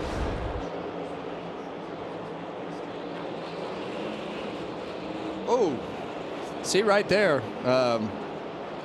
Exit of turn 2 right there. Ricky Stenhouse tried to come down the hill right there, and Chase Briscoe just touched the apron and it shot him up the racetrack a little bit, but that could have been a lot worse. You can get yourself in trouble off of turn 2 really, really fast with the way that the bumps are and the way that car shoots up out of the hole up to the wall off the exit of 2. Coming to 15 laps to go in stage 2. With Brad Keselowski and Chris Buscher's Mustangs in front.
Everybody shows out in Darlington's.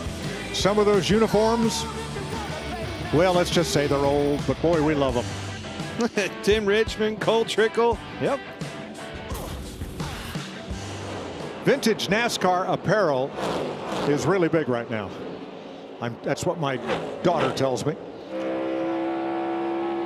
Big demand. They wanted to honor Greg Biffle with the numbers on these RFK cars, and boy, are they giving him a good ride. Both of them, Keselowski and Chris Buscher, leading this field. He stole the show today. There you go, buddy. Keep hitting your marks. Just maintaining about 6 to 8. And the good news for both of these cars, they're going to score stage points and put themselves in a great spot for the first two stages so far. So that's the exact opposite of what they've been doing to start the year by protecting themselves in the first two stages by running well. Yeah, all three of them are going to have stage points with Preece in 6th. Now, here's Keselowski's radio. This is the worst I've been for drive off of both ends. 48, just let Chris go. Got to be efficient here, nice and smooth. Pretty normal to have that racetrack start to swing the other way as far as how the handling characteristics are working. As you'll notice when they go down into turn 3 this time, that shade's starting to creep over the wall. And when that shade starts to creep over the wall here, that's when the balance starts to change on these cars. And see the shade that's starting to come in right there. It's starting to get longer down the racetrack. And that's when the money is made from the crew chiefs up on the pit box. Sometimes you go to a racetrack and you just have to anticipate when things like that happen. So who can keep up with their car the best now that it's the track conditions are starting to change. Daniel Suarez drawing a bead on Austin Cindric. That's for 10th place and a stage point. Another good run by Daniel Suarez and that new opportunity in his 7 car with Spire Motorsports. They have been solid week in and week out this year in 2026. Yeah, and you just never know how those changes are going to go. We've obviously seen the tension between Daniel Suarez and Ross Chastain become pretty public after their little conversation and shoving match last week after the race. So both of them, Ross especially, very, very publicly forward-facing as far as how his feelings are towards Daniel Suarez. So no love lost there, Clint. No, but I think Daniel's getting the last laugh of that. Yeah, I mean, on the racetrack, Daniel's definitely outrunning the one car and his old car, from Trackhouse Racing. And heard Ross talk about the struggles of Trackhouse Racing on our pre-race show today, and he was very vocal in saying, hey, our cars just aren't very good on the long runs. And so when the driver's starting to speak out publicly like that, it definitely gets the attention of the team. So Chastain just went past Kyle Busch. That was for 20th place. And here is Tyler Reddick moving. He just moved past Ryan Preece to take over 6th. Larry? Yeah, Mike, it's been about 75 or 80 laps since they changed that battery, put the bigger battery. They just asked for an update on his voltage. He said 12.7, 12.8, which is good. We still got over 100 laps to go, and he's not complained about anything else about the brakes. Closing in on, we got some 11 audio.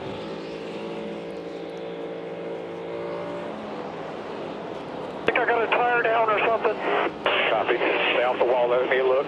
Feels like something's moving around in the back. I'm just going to nurse it. Yeah, if something's moving around, he might have a wheel that actually didn't seal all the way up.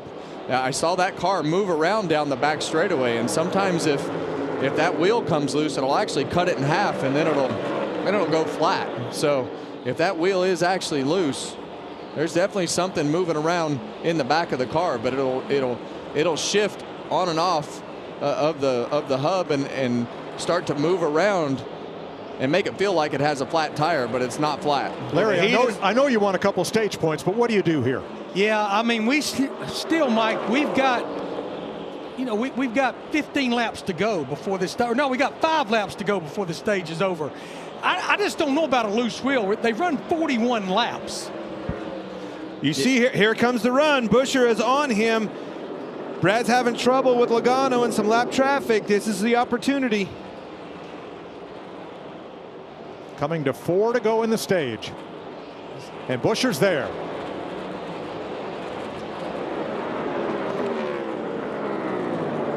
Well, and that's what we talked about with Brad's car earlier. When he would get into traffic, you know, you just have to be precise, because the front tires aren't going to turn, and we know it affects the Fords more than the other brands. But it definitely has been a little bit more of a struggle for Brad than it seems like for the 17 car of Chris Buscher. But he's going to fend him off this time. But that 17 car is fast. Buscher and Brad are 2 spots apart in the point standings. So doesn't matter much whichever one of them wins the stage. It's good for RFK either way. 3 to go. Denny Hamlin has fallen from 10th. Surrendered that to Daniel Suarez. Nope, just crossed him back over. Yeah, and what a day for RFK, though. You know, no matter what happens the rest of the day, these guys have shown up and had the speed to contend at the front of the racetrack. Even when, you know, I know Tyler Reddick has the fastest car that on the racetrack, but they have been right there with him to be able to compete and make pit stops and do all the things that it takes to keep themselves at the front of the pack. But Suarez down there, he took for granted. He just decided he was going to do a slide job on Denny Hamlin, and Hamlin gave him a little bump, but cut him a little bit of slack as well. Yeah, Daniel got the 10th spot. That'll be the last point-paying slot here at the end of the stage in 2 laps. All right, Chris Buscher, do you beat the boss for stage 2? What happens here? Yeah, you see Brad struggling with grip right there. You keep can see that pressure on. Yeah, you can see the back of the car moving around. But I agree with you, Clint. Just keep pressure on him. Try to make it move and make him push a little harder than he wants to. Don't let him get the left front out. Right here, yep. Final lap, stage 2. He's on him. He's going to play nice. He better. It's his boss. Oh, Brad touched it. Yeah, he touched the wall right there. And here they come for the end of the stage. Green and white checker flag in the air. Keselowski holds on. He only had 2 stage wins of all of 2025, both coming at Iowa. And Brad has won stage 1 and stage 2. What a day for RFK in Darlington.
Kevin. So I know you work with a lot of young drivers. What advice do you give when you're working with them about this track? It sounds repetitive, but race the racetrack. Okay. Only go as fast as your car will go, and just keep yourself in the game, because so many people are going to make mistakes. This weekend's Cup race could be the gnarliest race that we have seen there in a long time. Join Kevin and crew every Tuesday and Thursday for NASCAR's #1 on the Pie Chart podcast. Expert opinions, top storylines, and big names in sports and entertainment on Kevin Harvick's Happy Hour. How about our own DW, who has always talked about Darlington and about racing the racetrack here. Here's Darrell's quote. And look at those cars. Monte Carlos, Grand Prix, Thunderbirds, and more. That was Darrell after winning here in 1984. Nothing's changed, Mike. Yep. Whether you've got the cars of old or the cars of new, you have to race this racetrack. And right now, you got to make some good pit stops. And you know, we heard Regan talk about Brad sliding through the pit box and slowing that pit box or pit stall down, but we've seen so many mistakes on pit road today, put Bubba Wallace pretty much out of this race with that bad pit stop he had. Now, Denny Hamlin came in before pit road opened, and they're talking on the radio about a monoball as being possibly the problem. Let's listen. We think there's nothing underneath that's broken that we can tell. We think we had a left rear wheel loose. There's some signs of that. It's the only thing we can tell. Okay. I mean, that's a possibility considering what I felt. Yeah, so I've had this scenario happen. It happened to me at Phoenix one year, and it felt like, you remember, Clint, when the track bar, we used to have them move around? That's what happens when that left rear tire comes loose. That thing will start to shift on the hub, and it'll start to feel like it's adding skew to the car. And when you've been driving it straight all day, it feels really funny, and definitely got away with one right there. And that stop was 9.2 seconds, their fastest stop of the season. All right, pit road is open. Jamie. Kyle Larson's crew chief Cliff Daniels standing on the wall assisting the pit crew as they go over for him. He says he's just lacking grip, still has that vibration that he's had all race long, especially early in the run. He said, don't free me up, just let's have a good stop, try to gain spots on pit road. Josh. A strong start to the day for Chris Buscher. Said that car's a little bit free but doesn't want any adjustments. Finished second in stage number 2 there, Regan. 19 to Chase Briscoe, migrated 2 free on that last run. And the 6 of Brad Keselowski, after the green flag stop, said he was holding on from lap 1. Doesn't like the green flag cycles on that 6. Kyle Larson trying to win the race off pit road there. Got a good launch out of his box and ends up second, +1. Keselowski. 16 making it happen right there. Yep. And that's what you want to see when you have a car that hasn't been in the front consistently all year. Your pit crews step up and be able to nail a pit stop to keep the lead.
Live at Darlington Raceway. Thanks for staying with us on FS1 and after stage 2. Time for a race break with Jamie McMurray, Chris Myers.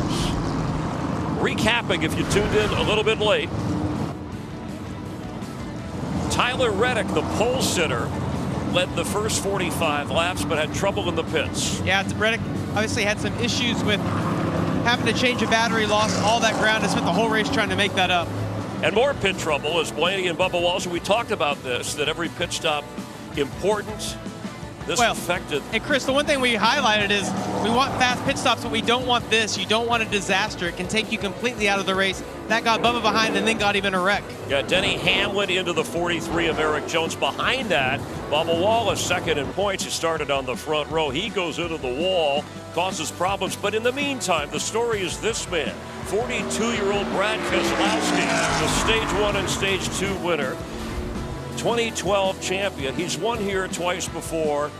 And Jamie, we talked on our pre-race show about how experienced and veteran drivers do the best here under these situations. You hope he's had a couple of pit stops already, actually 4 or 5 here. You hope that his pit crew can be up to what he has so far. Can he hang on? Yeah, I mean, obviously Brad and Buscher have really good cars, but the one that I have my eye on is Tyler Reddick. You mentioned at the beginning they had to change the battery.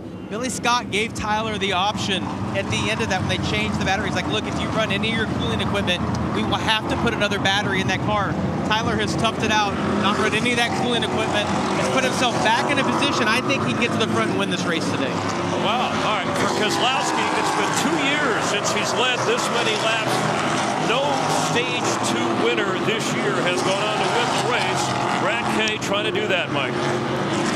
Thanks, Chris. Well, we're only 2/3 of the way in this race. We've still got 100 laps. That's a long way at Darlington to go. Who do you like, Clint?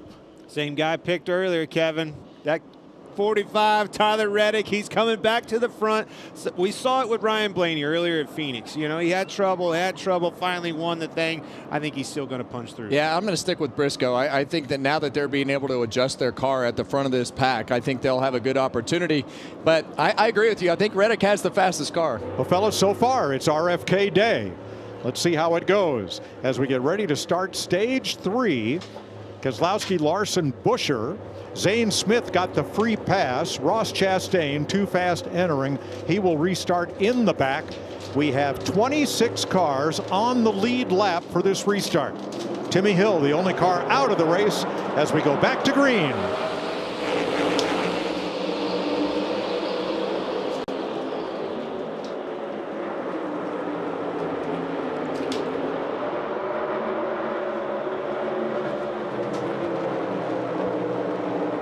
Buscher having a little bit of trouble on the bottom. Here comes Briscoe to the outside. Briscoe big push. Gave him a big push. Made those 2 cars actually have contact. I think he was just trying to help the 6 car of Brad Keselowski, but had a heck of a run and put himself in a hole that was pretty small to fit into. So, Kevin, I like your horse. Briscoe right there. Car is answering. Likes his clean air running up front. And that's the thing that you never know until you get your car to the front of the pack. And it's exactly what we've been talking about with the 6. You don't know what adjustments now to make to your car. Now that Briscoe has had a run closer to the front of the pack, they've been able to make an adjustment. And he's gone. Clear by 5. Chase Briscoe started this race in 23rd. They have not had the results this season so far for the speed that they have shown. That's exactly right. That's the key word right there, Mike, is speed. And when you have bad luck and you have mistakes and you have things going on, as long as you have the speed in the car. Out of the turn 2, Christopher Bell got up in the wall real slow there. Everybody's going to just inhale him going down the back straightaway. I'm not sure if he got into the wall, but that car slowed dramatically off too. Yeah, I think if he got into the wall right there, I think he's definitely rebounded. Oh, we got one around right behind him though. Riley Herbst into the inside wall. And that'll put us under caution. Get it rolling. For the 4th time today at lap 197. Yeah, I saw that slow, lazy spin out of the top of the screen. What a bummer for Riley. Having such a good day. Had a great first 2 stages. Doesn't look like it's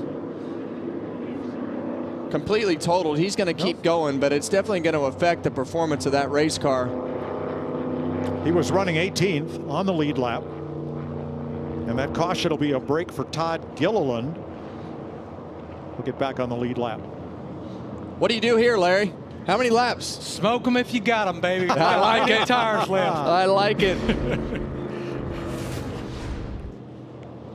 I know we've only run 3 laps, but they still got 4 sets of stickers left. So we've got plenty of tires. You see Chase Briscoe sliding into that spot right behind Keselowski. Gets him a little squirrely. He thread the needle pretty tight right there. When he moved up behind Brad, kind of caught him from the left side, turned him right down into his teammate Buscher.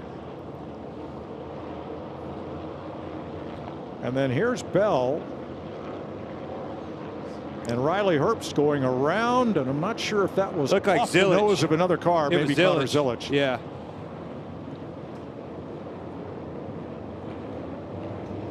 Yeah, hard to tell the difference. Well, yeah, I think you're right. I think it was Zillich right there. Well, we'll see. I'm with Larry, though. I'm coming to pit road. I want new tires as many times as you'll give them to me. Buscher. Here they come, Jamie. William Byron comes in and pits from the 5th spot. Haven't talked much about him today. He's been quietly in the hunt there in the top 10. But he said the car just basically today not turning well enough to be able to make passes. So 4 tires here and another air pressure adjustment. Josh. Yeah, for the 17 of Chris Buscher, they decided last second to stay out on that pit cycle, Regan. 19 to Chase Briscoe. It was a late decision to go ahead and pit when they saw the rest of the cars were. Got a good read on the car in clean air, said it was on the free side and no neutral, but good. Brad Keselowski, it was always 4 tires no matter what. 6 cars stayed out. Buscher, Gibbs, Suarez, Van Gisbergen, Dillon, and McDowell did not pit. We'll see how that plays out here in Darlington.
Coming up next on FS1, full throttle, high speed drag strip action. The NHRA is in Phoenix for the Arizona Nationals, live right here on FS1 after the NASCAR Cup race. Show you what happened to Brad Keselowski here on this stop. I tell you what happened to Brad Keselowski. he let this 19 Buscher around him on the racetrack, and watch the difference it makes for what was the leader. See, he came around Briscoe and had to be way out of round in his box, got him pointed wrong. That's going to lead to a slower stop, even lose more spots. Going to need to get back in front of Briscoe in that 19 car, Kevin. Yeah, well, he's going to have a hard time winning this race if he doesn't get to pit with the track position in front of Briscoe. Now, we talked a couple of weeks ago about cool suits and the issues. Here is Tyler Reddick trying to purge the fluid out of his cool suit. Yeah, he's basically going to try to get all the water that is in that vest that he has on underneath his suit out, because that water is getting hot. And you can tell that. But they don't have they don't have any way to cool this thing down because of the battery. They can't run the machine, so you got to get the water out of it, because if you don't, it just sits inside that cool suit and gets hot. So he's actually using that CO2 cartridge to suck all the water out of that suit and get it off of him. And he just put a bag of ice in place of it. Let's take a look at stage points earned today. Brad Keselowski maxed it out, winning stage 1 and stage 2. Reddick, Buscher, Larson, Blaney all capitalizing. Well, that's what Brad needed. He's taken full advantage of qualifying up in the front of the pack, and whether he wins this race or not, those 20 points will matter. You know, South Carolina, great state for racing. They've got a road course, Carolina Motorsports Park, a couple of drag strips, off-road, 10 oval tracks in operation in this state. But one that is not is in jeopardy. We lost Myrtle Beach Speedway not long ago, and Greenville-Pickens Speedway, the developers, I mean, they are closing in, and council meetings and county and city council, folks want to save Greenville-Pickens Speedway. You need to get involved, and you need to go to these government meetings, because racetracks don't vote. If you're going to save the site of the first live televised NASCAR race in full, you need to help out. All right, Chase Briscoe's radio. Just be smart. Don't put yourself in any bad spot there. Make sure we can finish too. You know we can go to work when we get 3-4. 9 laps difference between tires, between the ones that stayed out and Briscoe. Yeah, they're in big right trouble. Along with, they are in trouble. They're in big trouble right here. And Chase Briscoe needs to take full advantage of it and get control of this race back. But those guys up front are going to have a hard time not going all the way to the back of this field. Back to green with 91 laps to go, and still at least one more pit stop.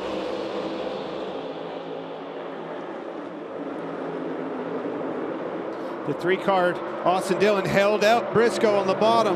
Got a little loose, had to lift. And that's what they all need right there. Those guys in the front that didn't pit, they want Briscoe to get held up as long as possible. They do not want to see those new tires break free any sooner than they can. The first 6 cars did not pit. Buscher, Gibbs, Suarez, Dillon, Van Gisbergen, and McDowell. And they're doing a great job of holding the cars up. Briscoe, you see him trying to look to the inside of SVG. Make him wear those tires out. And a lot of times this is when you see trouble. When you have the cars that are varying in speed and guys get frustrated. See Brad Keselowski right there underneath Kyle Larson in the middle, 3 wide. Makes it work. Trying to fight his way back to the front, racing for 7th after leading. Keep pace 5-5, let's go. With Chase Briscoe. He needs to do everything he can to not let Briscoe get too far in front of him. Well, 4 of the first 5 drivers just ran their personal fastest lap of the race. Clean air, baby. Going back to Keselowski and his opportunity and basically who he's racing, as we think, Kevin, I agree with you. Briscoe saw it on, not only because of pit road, but because of the tire advantage. Remember, 9 laps better tires versus your leader, Buscher, Gibbs, Suarez.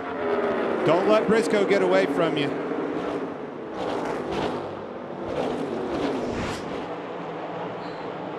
That 6 car is on rails today. Drops it right to the bottom. Couldn't complete the pass of McDowell this time. He's in dirty air, though, and that's one of the things he hasn't had to do much of today. He's led most of the race. Oh, SVG up into the wall in the middle of turns 1 and 2. One thing I want to go back to right here, we talked about those tires having 11 laps. They only had 3 green flag laps on them, so these cars actually took off and aren't as big of a disadvantage that I thought they were. I still don't think they're going to be as good as Briscoe and Brad, but I don't know that they're going to have as big a problem falling back into the middle of this field as I thought they were.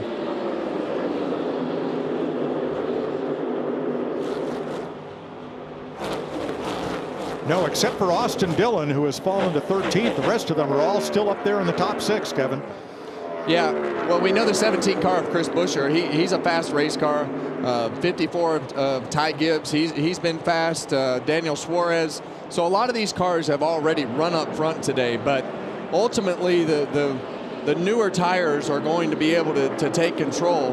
But that 17 car leading the race up there, he's been fast enough to be in control. So it's yet to be seen, if how much of a disadvantage he will be at, because his car has been so fast. He's just not made it all the way to the front to have clean air yet. Well, yeah, I mean, right there at the end of stage 2, he drove straight to his teammate Keselowski, didn't get him past, but in my opinion was probably the better RFK car at the time. Keselowski, fastest car on the racetrack that lap, and Briscoe, those two.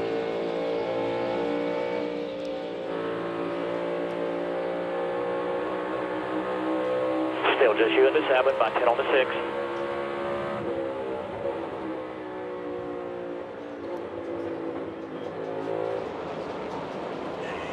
"84 laps to go." Chris Buscher's Mustang out in front at Darlington.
Join us at Martinsville Speedway, one of NASCAR's original tracks.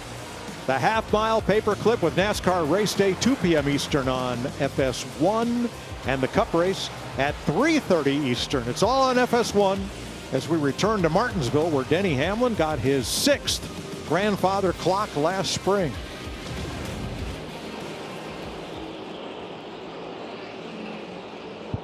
Chris Buscher with a 2-second lead on Ty Gibbs, Daniel Suarez, Chase Briscoe, and Brad Keselowski. Time for a Darlington County Sunday Crank It Up on Fox.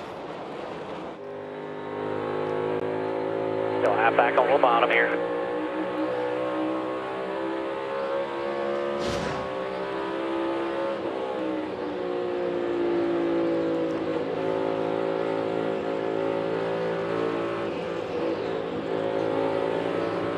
Even quarter, bumper clear. He stalled to 6, clean track here, get back in your rhythm, smooth inputs.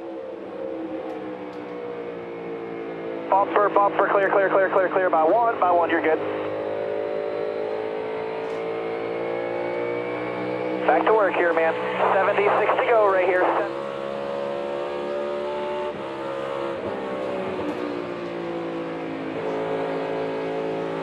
71, sorry.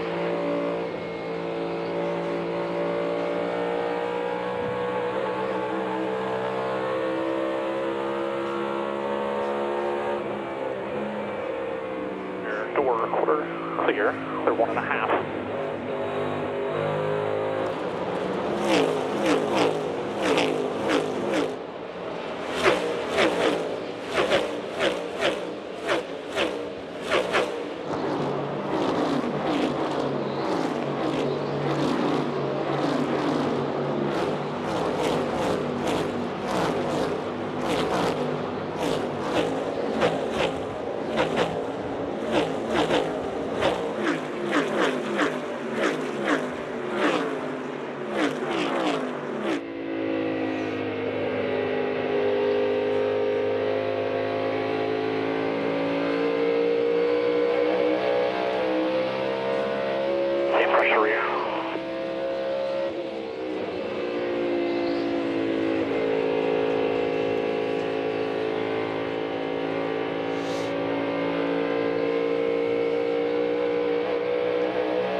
.74 laps to go.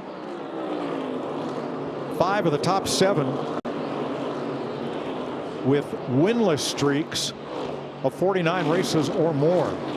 And Chris Buscher leading this race, who had only led 4 laps this season entering today, has now been out in front twice for a total of 21 laps and continues to hold a lead of 1.6 seconds. I wouldn't mind seeing a Chris Buscher win today, guys. Nope. I remember a couple years ago, he got one stole from him here. I was a witness. It's been 49 races since he's been to victory lane in the Cup Series.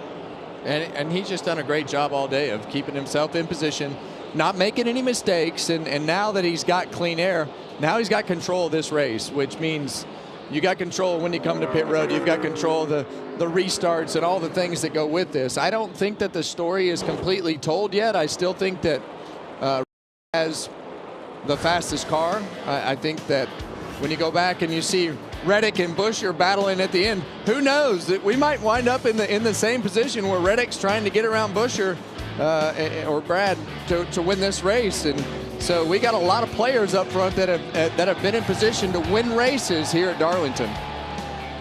I don't know anybody who doesn't have a history here, but yeah, that's one of the bigger rivalries. Well, and hey, let's face it, you know, from DW to every driver to Kevin telling us today, you race this racetrack until it's time. And you get down to them closing laps. We've seen it with Kurt Busch and Ricky Craven. We've seen it a lot of times. Push comes to shove, you can do some shoving at this racetrack and make a difference. Well, especially if you have a restart at the end of this race. So, you know, if we get a late race restart, how many times have we been here for that and just seen a melee as you go through turns 1 and 2? But it can mix it up quick. Now look at this battle for 9th that has closed right up on the race for 7th and 8th. Cindric and Hocevar have really been going at it here for 9th place, Regan. Well, Mike, just to give an update on both of those cars, we'll start off with Carson Hocevar, who just made the move for 9th place. Of course, started in the rear earlier today. He's had a pretty solid day, been loose all day long. 2 stops ago, they made a massive swing at it and were able to make that car significantly better. He's just a little bit free right now. And Austin Cindric, he has as well been loose all day. They finally got that car tight. He said, this is the best that we've been in quite some time. I like what he told his crew chief earlier today, too. He said, I'm going to give you one-word answers, so only give me one-word questions. It's way too tough out here today. We're working way too hard. All right, he is up to 9th place, and if those colors look familiar, well, they should.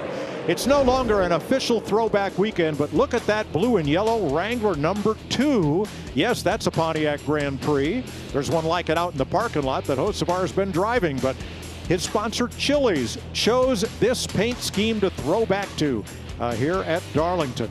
Yeah, it might not be an official throwback scheme and kind of putting on the event, but if you show up with a throwback scheme, we'll put your car on TV. Sure, we love it. We got Brad looking to the inside of Briscoe, and the pressure's on because Reddick is flying behind them. This is an important pass for Brad Keselowski because of the pit road scenario.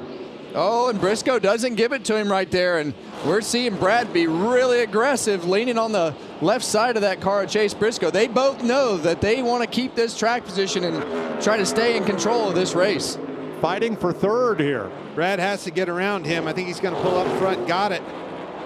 It's a big pass for Brad Keselowski. Yeah, and that immediately puts Chase Briscoe in position and under fire from Tyler Reddick, so he's there. And I think that's the big worry that all these guys need to have is this 45 car right here. He doesn't have an air conditioner. His battery might be running low. Whatever it is, he's got the fastest car, and they want to do everything they can to keep him behind him. No battery, no cool suit. Yeah, he's in a hurry to get this thing over with, so he's racing to the front. Chris Buscher, your leader, with 66 to go.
"61 laps to go." We've had some interesting pit stops. We've had some miscues on pit road.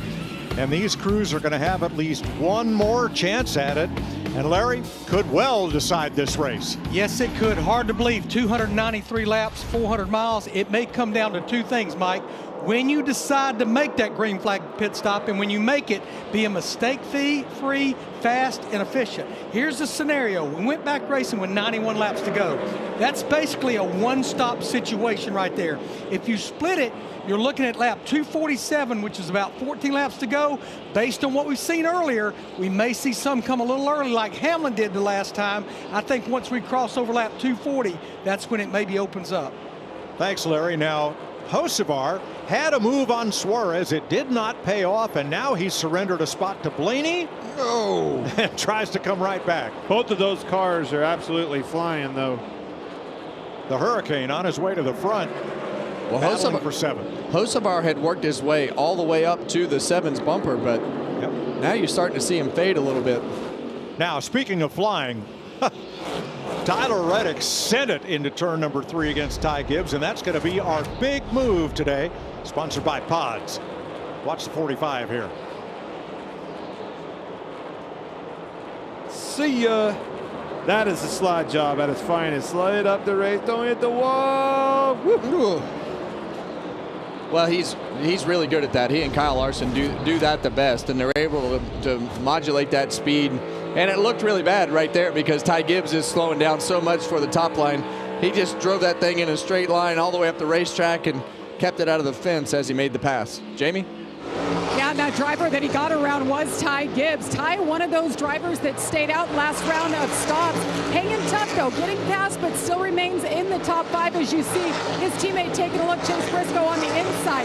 This team, though, they are firing on all cylinders. His crew chief told me, we have done everything right the last 3 weeks. We're continuing to do that. They finished top 5. You see that slide right there on the bottom of your screen.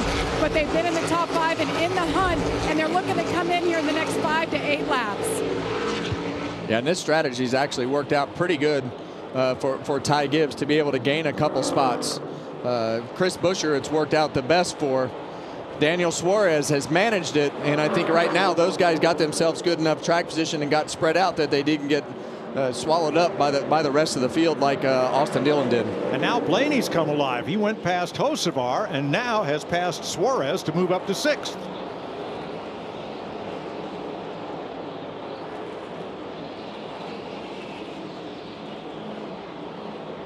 During pre-race, Brian Blaney talked about having to run through the field like this. I hope to not pass as many as I did at Phoenix today. Yeah, I have to. But right? if it's the same end result, then I'll take it. Well, he's passed 15 cars since the restart. He restarted 21st. He's 6th. And I asked him on that pre-race, you're the best passer in the business in the Cup Series of NASCAR. How do you do it? And he does it every week, Kevin. Well, and the other thing he did today really well was handle the radio correctly, and he was calm, cool, and collected because it only happened once here today. It happened twice at Phoenix, and he kind of got wound up, but he's done a great job of handling it today. All right, here's the reverse of the situation at the end of stage 2. When Buscher held station and didn't pass his boss, now it's reversed. Exactly right, and just like the end of that stage, now we have starting to see people hit pit road. This is going to put pressure on these leaders. What do they do here? Chassis adjustment there for Kyle Larson. Well, it's going to put pressure on these leaders, but the biggest thing that they need to do right here is not pit when the car that's pitted in front of them pits because of the problems that it has caused. Both of these guys all day need a clean pit stall, but all these guys starting to pit now is going to put a lot of pressure on these leaders. And Briscoe, Blaney, those are the guys going to put pressure on him. As Brad looks at the inside, I look for it probably won't happen many more laps before you see those leaders pit, Larry. Yeah, you can't be far behind them. This is what happened the last set of green flag pit stops. When Hamlin came, they all came. Oh, Buscher's wrecking right there. Tyler Reddick, he was coming to the pit road, and Tyler Reddick got into the back of him and turned him around. Buscher's in big trouble. He hit the wall hard.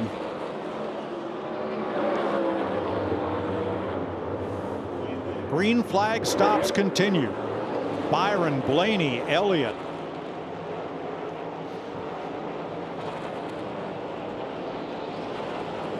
And Chris Buscher, who looked like he might have been on his way to victory here, now has got to recover. And that's how fast it can change, Mike. Just a simple, I don't know if his hand was out the window or what happened, what the communication was between the spotters, but 45 had no idea that that 17 was coming to pit road and ran all over him. No caution flag, and Buscher finally makes it to pit road.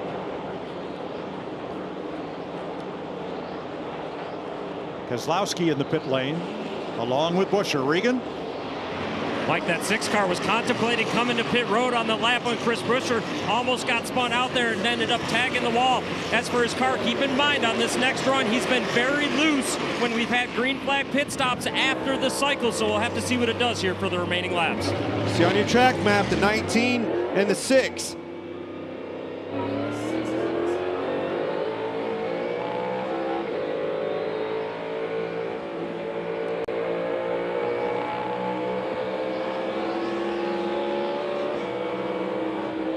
Keselowski accelerating back straight away. Just didn't need a mistake. Everything was perfect right there for Keselowski. Good job, guys. Thank you. Denny Hamlin is in, so is Connor Zilic.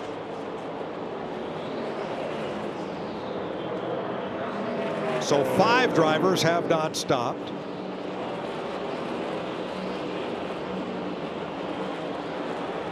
Josh Berry in. Reddick, Hocevar, Suarez, McDowell, Gilliland have not made this stop. Larry, why would you stay out if you're Reddick? I mean, he was right there with those guys. Yeah, the only thing I can figure Billy Scott's doing, and he's trying to split it right down the middle of the night lap 247, which is 3 laps from now. Kind of sounds like what William Byron did last year. He's holding on. You see Brad going to easily go by him. That's the difference in them new tires versus old. Time if you can. Finish time if you can. Remember, it worked earlier had they not had the bad stop back in stage 1. They ran long. And here comes Reddick.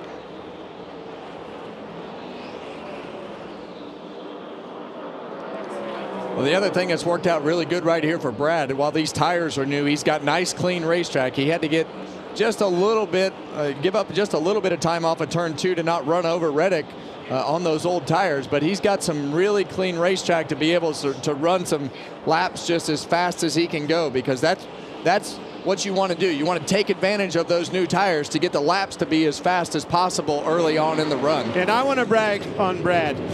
He took that car, he was mired back in traffic, and absolutely drove straight through the field, charged to the front on that restart, and there he is. You see him easily take the lead back. But that job he did on that last restart to start the 3rd stage was impressive and put him in a situation where he can get back to winning this race. First clear. So Carson Hocevar pits. That leaves just McDowell and Gilliland on the racetrack, and McDowell is in the pit lane now.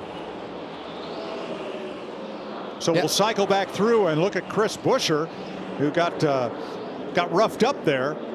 Instead of contending for the lead, Buscher's back in 8th place. Yeah, and you see right up top right here, you see the 6 and the 45. Right now, Brad's got himself a straightaway lead on the fastest car in the field. Let's go back and see what happened with the 17 and 45. You see Buscher, the bottom of your screen, slowing down at pit, and Reddick didn't know it, hit him in the back and knocked him in the wall. That's a lot of damage to the outside of Buscher's car. And the other thing I'm worried about, that 45 car hit him hard. Did it separate the nose from the splitter? Did it? I don't see any noticeable damage on the hood right there. That's a little better shot. It doesn't look like it buckled anything up around the louvers. My only worry would be whether the nose separated from the splitter. Let's hear what Chris Buscher had to say. Hey, but what's the 6th fastest I wanted to hit pit road? Yeah, to 4, yeah. Just the way the 45 entered into the corner, like if it had been the opposite, it would have been fine. I mean, it was close. It was worth the gamble. It is what it is. We're trying to win a race. Yeah, I don't know about gambling when you're winning the race. You're already in position to win the race, so I don't know. Tough call there. Well, Buscher is 6th, 38 seconds off the lead. Or 38 seconds, yeah.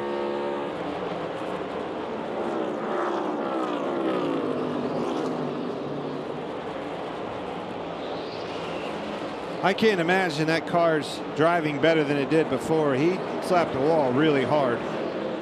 Yeah, well, he lost a lot of time on the whole exchange, even if it is driving good still. You know, he got up into the fence, had to run an extra lap all the way around, and the time that he was sideways getting back up to speed. And you know, that's why all that time piled up on him right there. But I'm with you, Clint. Like, there's no way that slapping the right rear and then the right front is going to make that car handle better. I know not everybody is a fan of this 7th generation car, but if Buscher had taken that hit with a 6th gen NASCAR car, he'd either be in the garage or he'd be in the pits for lengthy repair. Yeah, absolutely.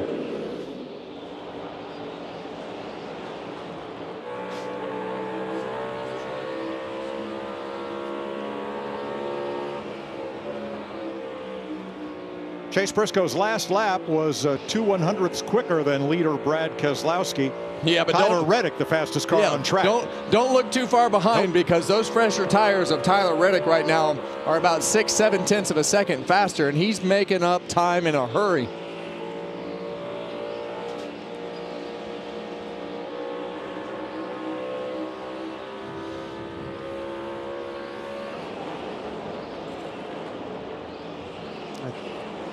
Long way to go and 41 laps to get there. Here's your aerial coverage brought to you by Goodyear.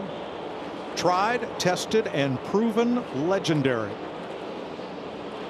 Well, the one thing I'm watching out for here, guys, is what happens to that 6 car at the end of this run. We know it's going to be a fairly long run if we go all the way to the end under green, but the last run, Brad got really loose at the end of the run, and Buscher was able to get by him. 1 lap ago, Reddick got into the wall, and he has pulled out all the stops. Coming out of pit road, he was 7 seconds behind Brad, and he's knocked that deficit in half. That's just a little love tap there. Well, we saw how hard he hit it in qualifying going for the pole, and just absolutely smoked him in qualifying. And I think right now he knows he's behind, so he's willing to take more risk and get up there against the wall where he can gain that speed that he needs. So. Well, he has a tire advantage. There's no question. Now that we're on the other side of the pit stop, you have a little bit of advantage here, but it's still 39 laps to go. You got to do some tire managing still. And how much does that? Right now, it's that lap even hitting the wall. It was 4 tenths, but how much does that even out at the end of the run? But right now, he just gained another 6 tenths of a second on Brad. So Briscoe is 1.5 back, 1.5 seconds. Reddick 2.8 seconds back. Ty Gibbs 6.0. Ryan Blaney 6.5. Then Chris Buscher right on his bumper along with Austin Cindric. William Byron 9 seconds back. Larson and Jones 11 seconds back. That is your top 10. Blaney has done a fabulous job of getting himself back established with the front runners of this race. He's been all over the place today. Doing Ryan Blaney things, isn't he, Kevin? Passing cars. Every week, it's the same thing. And ultimately, this is just a day where you can't go to the back. You can't go to the back one time and make it all the way back to the front when you have a decent car. Tyler Reddick has a spectacular car and was able to get himself back up to the front of the field. But Ryan Blaney, as he does week in and week out, does a nice job. And what a difference in 2 stories between Ryan Blaney and the car behind him, Joey Logano. Who would have thought the champ would be 34th right now? 3 laps down. There is Ryan Blaney's day in a graph. He has passed a lot of cars. Speaking of passing, see Reddick passing Briscoe for second.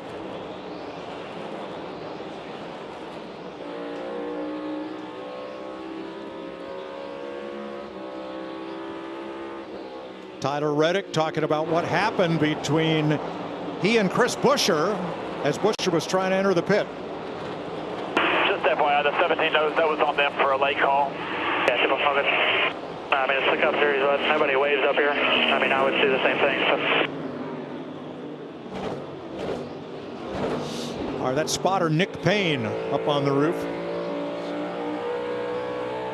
Yeah, and like I said earlier, I just don't know that the chance is worth taking right there from the 17 car standpoint. I mean, they're still running pretty good, but their chance to to win this race is over unless the caution or something crazy happens here at the end of this race. So tough break for Chris Buscher and that 17 group. And you know, you hear him talking about nobody wanting to wave their hand up here to let you know when they're pitting, and that's because nobody wants to let their strategy out. Right. I like it. 8 seconds back. Coming up next, around the turn on FS1. Well, there are no turns at the Arizona Nationals. It's drag racing, NHRA style. That's next on FS1. Next Sunday at 1 p.m. on Fox, IndyCar racing outside Birmingham, Alabama, Barber Motorsports Park. And then next Sunday on FS1, NASCAR is at Martinsville, 3:30 Eastern Time.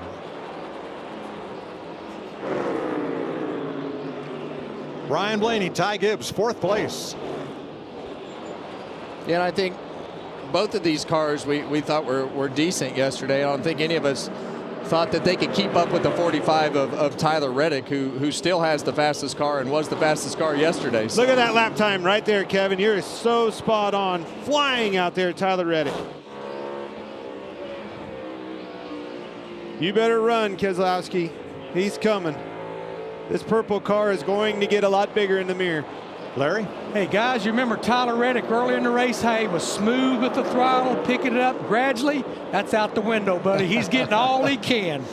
Well, we've seen him in the wall. But Brad's going to make it hard on him. This will be 30. Buscher never did quite get the job done, but he was a teammate. Yeah, that pass is a little bit easier, but here's the opportunities. The lapper's coming. He might try to make it hard on him, but when you're that much faster, there's not a lot of defense left, Clint. Fast car and a little bit better tires as well. Somewhat ironic that Brad Keselowski gave Tyler Reddick his start in NASCAR's National Series. Reddick ran trucks for Brad's team. Good point. I'm going to go back to that pit stop, though, Larry. We were questioning why Billy Scott decided to stay out, and this is why right here. Well, again, they did it earlier, and had it not been for that bad stop, it would have worked out just fine for them. Well, while we're at it right now, let's just talk about the trends of the race. Now, they've been a little fickle this year, but I don't make these numbers up. They're the real world. But in the 8 races with the Gen 7 car at Darlington, which has been basically the last 4+ years, the average of the last caution comes at 27 to go, which is about 2 laps from now. We have had 2 overtimes, the spring of 23 and the spring of 25. That would completely change the complexity of this race. And here's the fight for the lead. Tyler Reddick led 49 laps, most of them very early as he started from the pole. Brad Keselowski's led the most laps, 105 so far. This is the adjustment down here making the difference, and that's why. Got him. That is unbelievable right there, how fast that 45 is. But that all started on the entry to the corner. He had that high entry, got through the first part of the corner really well, and was able to cut that car down. Brad was on the opposite trajectory. He was low entry, having to go up the racetrack in the middle of the track, and it just way better race car drove by. Race car tires, everything for Tyler Reddick. But he entered higher, like you said, Clint. Yeah, when he entered high, Brad entered low, and when he had to lift, he crossed him. He was already back on the gas and drove off. That's a textbook pass. And Reddick's been doing that all weekend long, entering a little higher in the one. We noticed that yesterday in practice, and it just paid dividends and put him in the lead. 40 laps into this race, Tyler Reddick was wondering if he had a car that would get him to the finish line. Alternator not charging. So all that equipment, especially your cool suit that you cannot run, and yet here he is with the lead. Woo. So we think it's going to make it. 26 to go.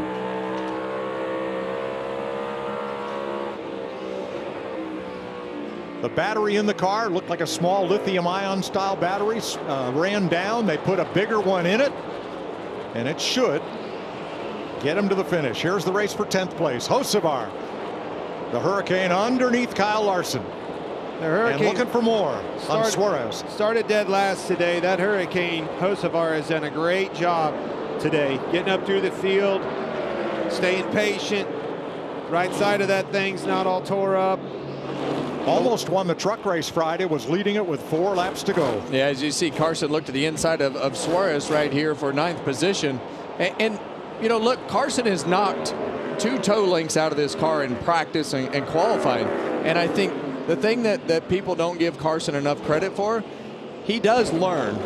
And he makes a lot of people mad and does a lot of things that the drivers don't like. But he's exciting to watch. Yes. But he's also really fast. He's going to knock some toe links off. But here we are with 24 laps to go, and his car is still rolling. So he's done a great job today. And it's moving forward. Jamie. Well, how about Ryan Blaney and the run that he's on, you guys? He got around Gibbs, now in 4th, and this run is impressive for multiple reasons. One, this has not been a place that he's gotten the finishes you've come to expect. Just 1 top 5 finish in 18 races here. On top of that, yesterday when they unloaded, they were not happy with the speed. They felt like they were really off. They threw a bunch at this race car yesterday and this morning. Then you add on to that the poor pit stops twice today. Not a lot of confidence when he comes down pit road, but he is overcoming that on the racetrack for Ryan Blaney. It's been a strange day for Team Penske. Blaney doing Blaney things, passing cars. He's 4th. Austin Cindric has had a rather quiet day, but he's been in the top 10 most all day. Cindric is 7th, and Joey Logano has had a day he'd like to forget. 3 laps down in 33rd. Well, Austin Cindric has done a nice job, and there's been points in the day where it looked like that car could run in the top 5, but Joey Logano's day has been awful. And you know, you heard him say on the radio that how bad that they missed the setup on this car.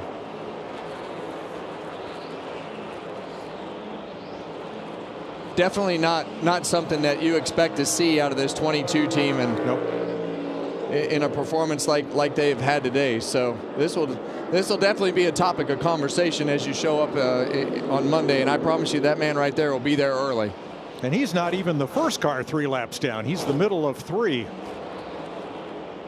Below him, Bubba Wallace had trouble. He's down 5. Cody Ware down 7. Timmy Hill out of the race. 21 to go, Larry.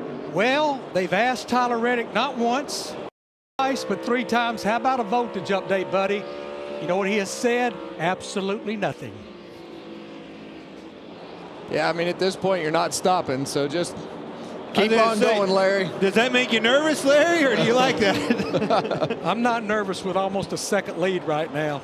Let it get. Eat it. 8th for Hocevar. He just keeps coming. Passing William Byron. And now Hocevar is the leading Chevrolet in the race. Wow, I'm glad you pointed that out, Mike. I've been so focused on Tyler Reddick and Brad Keselowski, but Carson Hocevar being the lead Chevrolet is not what I was expecting you to say. Nope. And, you know, you look for Kyle Larson and William Byron, they're 9th and 11th, but let's not forget Carson Hocevar's teammate, Daniel Suarez, he's running 10th. So what a great day for Spire Motorsports from those 2 cars.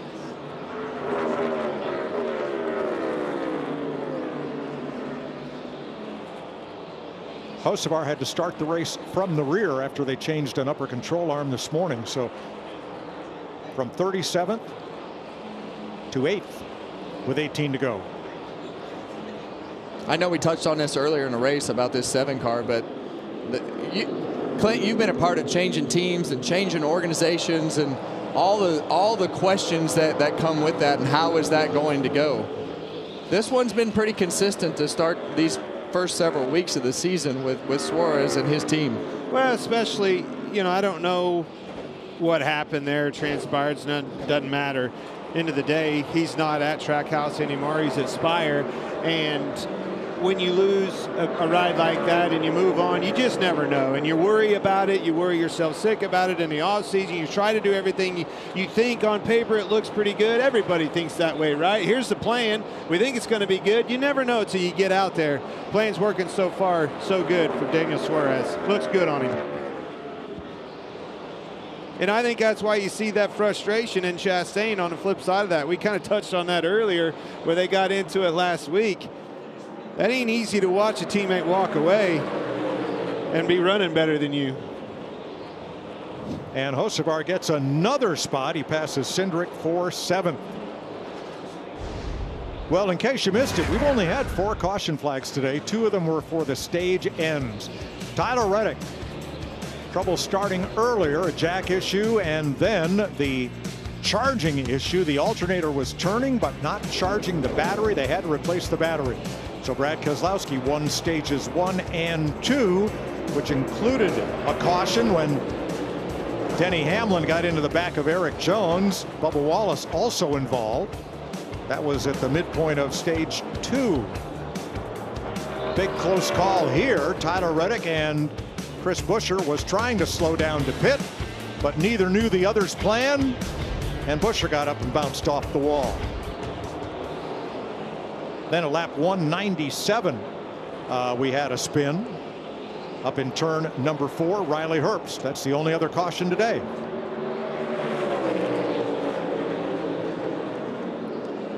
We were questioning the damage on Chris Buscher's car, and I think that it's obviously still running good, but that's going to allow Hocevar, that little loose right there. Thought that was going to allow Hocevar to get on the outside of him, but at a bare minimum, he got right to his back bumper. He's going to take this car from about 10th on this run and maybe put it in the top 5 here. Wow. Look out. Our producer Chuck McDonald said that's category 5 hurricane right there. Well, we've seen those 3 wides not work out with everybody still rolling. That one worked out. And with 13 to go, he is still charging front. Gave a wave there to Buscher, like thanks. Cindric tries to take advantage, and they're under Gibbs, and that will put Hocevar in the top 5. How about that? What a great drive. Incredible. And done most of that work this run.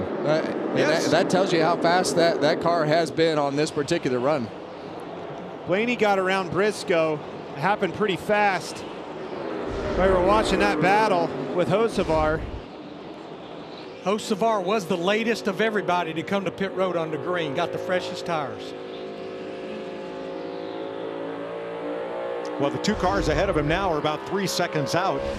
But as Larry pointed out, his tires are 7 laps fresher than theirs. Maybe he can run them down in these last 11 laps. Well, it's been fun to watch. He might run a couple of them down, but Reddick is 1 lap shorter than. Blaney's flying, guys. You see right there, about 2/10 faster than second place Keselowski. Obviously matching the leader Reddick's time. We may have enough time with 10 to go. But you see the 12 Hocevar, car pass the 6 for second. Hocevar that last lap was a ½ second faster than any of them. Tires matters, what you're telling me. Yes. Turning it up with 10 to go. Well, he's got fresher tires, and he's also got some clean racetrack to run those laps for a while to make up some of that time. Now he's only 2 seconds back of Briscoe. Says Marg machine on the back there. Dale's car in that color scheme he ran the first part of the season as the number 2 Pontiac, and then the number 3 for Richard Childress. Said Gene's machine on the back when it was Earnhardt's paint scheme. Marg for, of course, Margarita.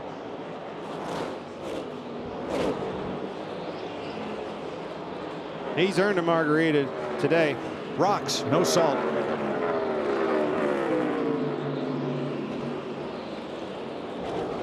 Well, this would be a huge feather in the cap for Tyler Reddick right here to be able to overcome the adversity of everything that they've been through today. Come to pit road and purposely put another battery into that car, having to gut it out with no cool suit, pumping his own water out and being able to keep himself in the car all day physically. So this is going to be a one-tired driver, but they have had the best car all weekend. And not just leg it out and get a finish, win the race after everything he's been through. Kyle Larson just made a pit stop late, pitted from 11th, and Larson will fall off the lead lap. How about these last couple of races with drivers racing from the back to the front to win? Blaney a couple weeks ago, Denny Hamlin last week, Tyler Reddick today. Well, think about it. you know, we've had some different rules. We've had some different things happen. We've had here we've got a different right side tire. We've got more horsepower. And at Phoenix, we had more horsepower. And so when you have those scenarios of things that change that everybody hasn't had figured out yet, it allows for things to happen as you see Hocevar go by Chase Briscoe. 4th place. What a drive in this last segment for the 23-year-old from Michigan. And right now he's hoping for a caution. Sure. He wants to have a chance. We know how much Carson Hocevar will push on these restarts to take chances and do what he needs to do to try to win the race. So he's hoping for a caution inside of these last 5 laps. Single-handedly, Hocevar has put Chevrolet in the top half dozen here. See the 5 having trouble again. He was on pit road, but way off the pace. I think maybe engine trouble or something's definitely Larson wrong with a 5. Now 2 laps down, and yeah, he's just going to try to tough it out here. Yeah, it looks to me like something's broken in the back of that car. Look how the right rear is sticking way out. Yeah, definitely bent toe links all over the place.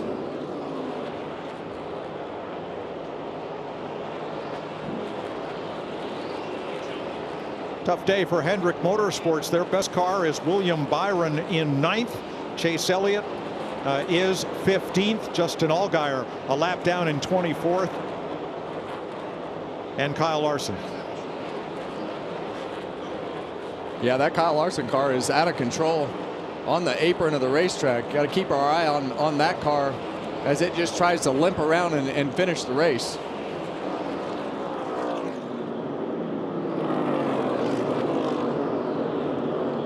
Tyler Reddick, when he comes to 3 to go, has a 4-second lead on Brad Keselowski.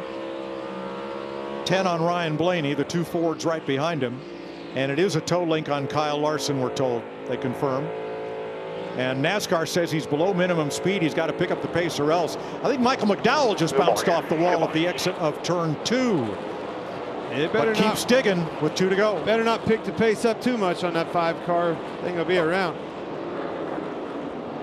Yeah, we see right there the 19 car got up into the 35 car. Both of those cars hit the fence. But they're still rolling. They are. But they've been in the wall. Yes. All right, if we stay green next time by, the white flag will wave. And it'll be 1 lap to go, sponsored by Credit One Bank. Can we make it around one more time? Well, it doesn't matter at this point. We've taken the white flag, so Tyler Reddick just wants to make it around the racetrack, and he's going to win the race. So clean air in front of him. Don't even push it. Push the clutch in if you have to. Coast back. Huge lead. What a drive. Who was it early in the day said, good thing this isn't a 500-mile race? I'd say everybody right about now. That's a dominant day. Tyler Reddick coming around for his 12th career win. Coming off a 2-race winless streak after winning the first 3 of the season. The right car won today, man. Everybody way to fight all day and never give up. We said never know what's going to come our way. Stay after it, 1 run at a time. Hell yeah. Fast as Xfinity Internet all weekend. No alternator. Make it 4. No power to the cool suit. No problem. That is dangerous for the competition. What a points lead they have. Keselowski, fantastic job for Brad Keselowski and company. Everybody at RFK brought fast race cars. Blaney, a comeback. Hocevar from the trunk. Cindric, a top 5. Tyler Reddick becomes the 3rd driver to win 4 of a season's first 6 races. Dale Earnhardt did it in '87. Bill Elliott in 1992. Well, he's also got a 95-point lead, so great benefit of winning all those races. 23-11 just tied their most wins in a single season. Well, they didn't wait long. Before March is over. Well, this 45 car has just been unbelievable all year. Michael Jordan here at the racetrack again, so he's having so much fun, he just keeps coming back. Jamie? Wouldn't you?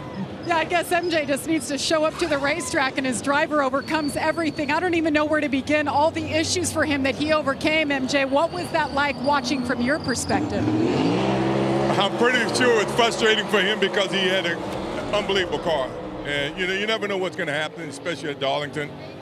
And I think that, the key to him winning was, just keeping his head. I think Billy did a good job of trying to keep him calm. We knew we had a fast car. We knew we on a 30-lap run, we were real good. On a short lap run, we were real good. So we just had to get the car right. And, he kept his composure, and I think he did an unbelievable job.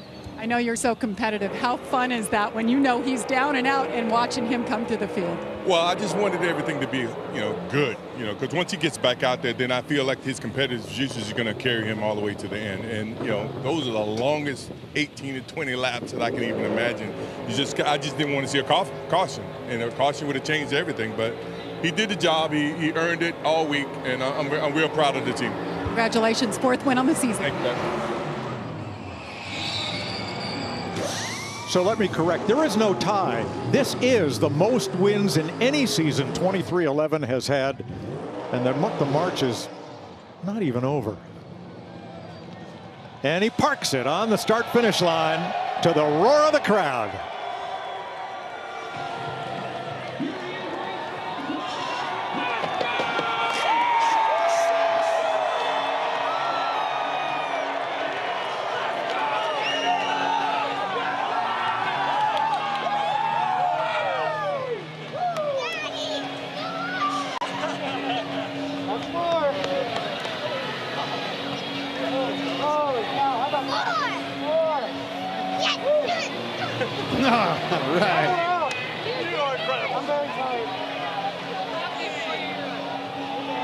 I love it. The whole family's there to help him celebrate.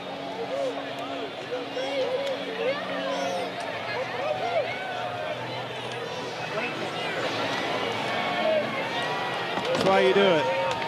That's for sure.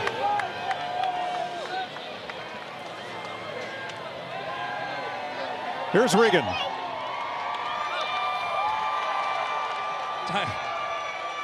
Tyler Reddick with family in tow. He's going to run up here to grab the checkered flag in front of Darlington Raceway. After what was an absolutely incredible performance. Tyler, the stat sheet's going to say you started first and finished first today, but there was a whole lot more than that in the middle of this race. When you're on pit road changing a battery about 50 laps in, did you think it was going to be possible? I know never to give up. And I think it's very fitting that when we finally get our first win here at Darlington, that the Lady in Black would test us like that. We've been so close so many times, and I mean, lap one, we had the charging problem where the battery wasn't charging at all. So all day long, just not running fans, sweating my tail off inside the race car, and we knew it was gonna be physical. So yeah, I don't know, really wore out, but I guess I don't need as much of that cooling stuff as I normally have. I'd be careful saying that too loud. Billy Scott might not like it. You have it next week. You've been runner-up 3 times here at Darlington. I know how much you wanted this one. You just mentioned a second ago how much it means to you. But Darlington, this is the place that's too tough to tame, and you finally done it. Yeah, I mean, ever since I made my first lap here in O'Reilly Auto Parts car, there's just something about this racetrack that's so special, just so challenging, and it's been really fun for my evolution as a driver over the years. My time in an O'Reilly Auto Parts car, and my time at RCR, and what we perfected, my time here at 2311. So just really proud of everybody, and it's cool to get Boss Man his 4th win on the year.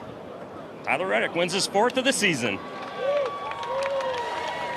Well, Brad Keselowski comes home in the runner-up position, led 106 laps, a big-time points day for you as well, 55 points, but I heard you guys say it on the radio, felt like you might have had the best car on the day. How do you process this? Yeah, no, we didn't have the best car on the day, not compared to Tyler.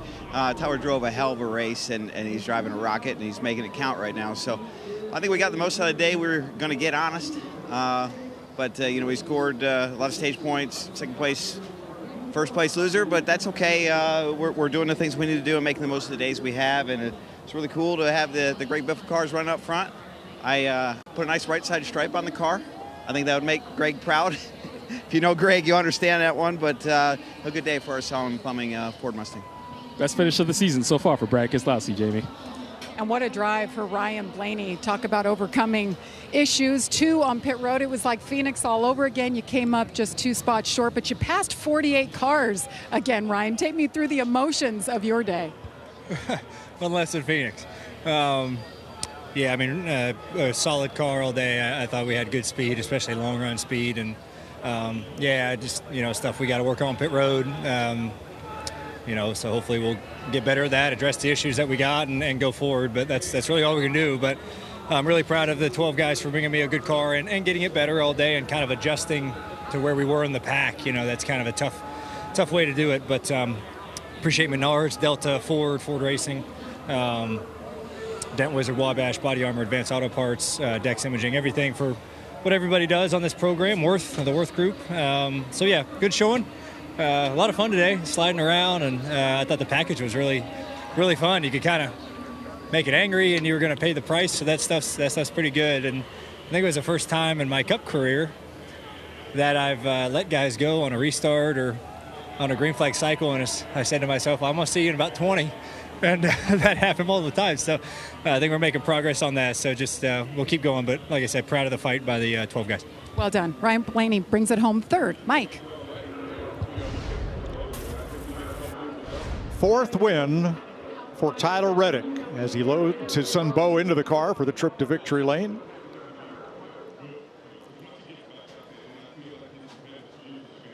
I'm going to run out of fingers here pretty quick. Wow, what a season for 23-11. Look at their win totals. 19 starts, with the 3 cars, and 4 victories already.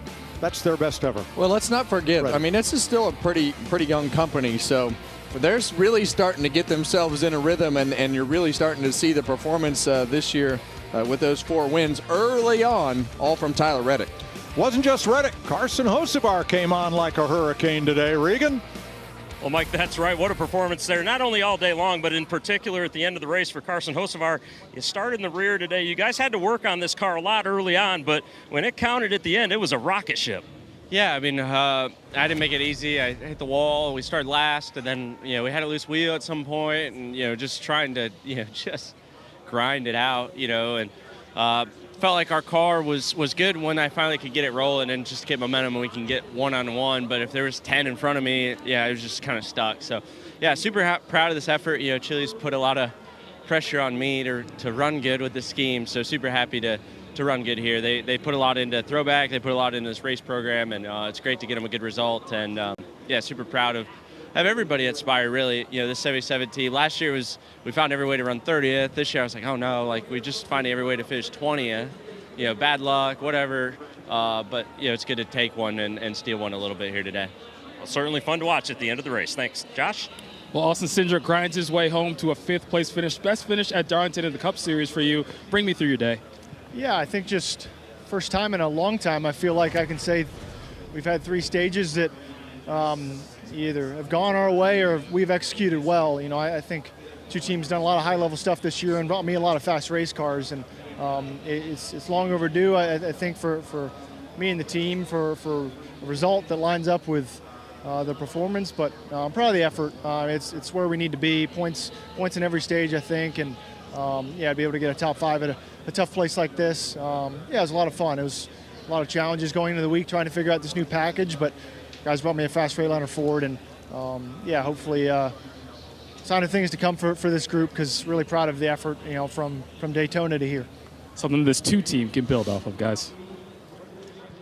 Thanks, Josh. Let's have a look at point standings. Tyler Reddick just pads his lead a little more. It's up to almost 2 full races over Ryan Blaney. Bubba Wallace holds 3rd. Denny Hamlin, Elliott, Byron, Buscher, Bell, Keselowski up into the top 10, and Larson. Let's take you down through the cut line, where Joey Logano had a tough day today and is right even there with Michael McDowell ahead of Allmendinger, Smith, and Chastain. Folks, I think today you have seen one of the gutsiest performances in the history of the NASCAR Cup Series with Tyler Reddick, and what he overcame both from the car and personally with that cool suit not working. Unbelievable. Oh, it was unbelievable, and it has been since we've started the season for the 2311, but obviously the 45. I want to go back to 2311 second. Bubba Wallace, extremely fast race car, got wiped out in that incident with the 11 car and Jones, but the package, Kevin, low downforce, more horsepower. It's exactly what I was hoping for. Well, we put all these guys in a position to where they had to drive the heck out of this car, and it wasn't going to handle good regardless of what you had underneath you. But in the end, Tyler Reddick had the fastest car, gutted it out, and won the race. And a lot of great stories. RFK in stages 1 and 2. Hocevar charging at the end. Eric Jones, another top 10 at Darlington. He's good here and showed it again today. 2 of the 3 Penske cars with a great day. Hendrick and a lot of the Chevrolet still with work to do. We got a lot of stories as we head for Martinsville. That's for sure. That's a pretty good track for Hendrick, right? I believe it is. Yep. Well, next Sunday we'll be at Martinsville, Virginia.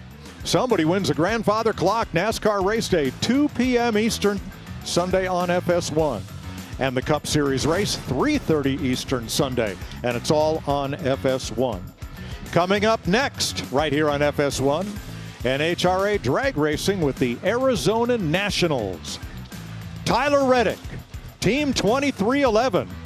4 victories already in this young season. Wow. See you next week at Martinsville.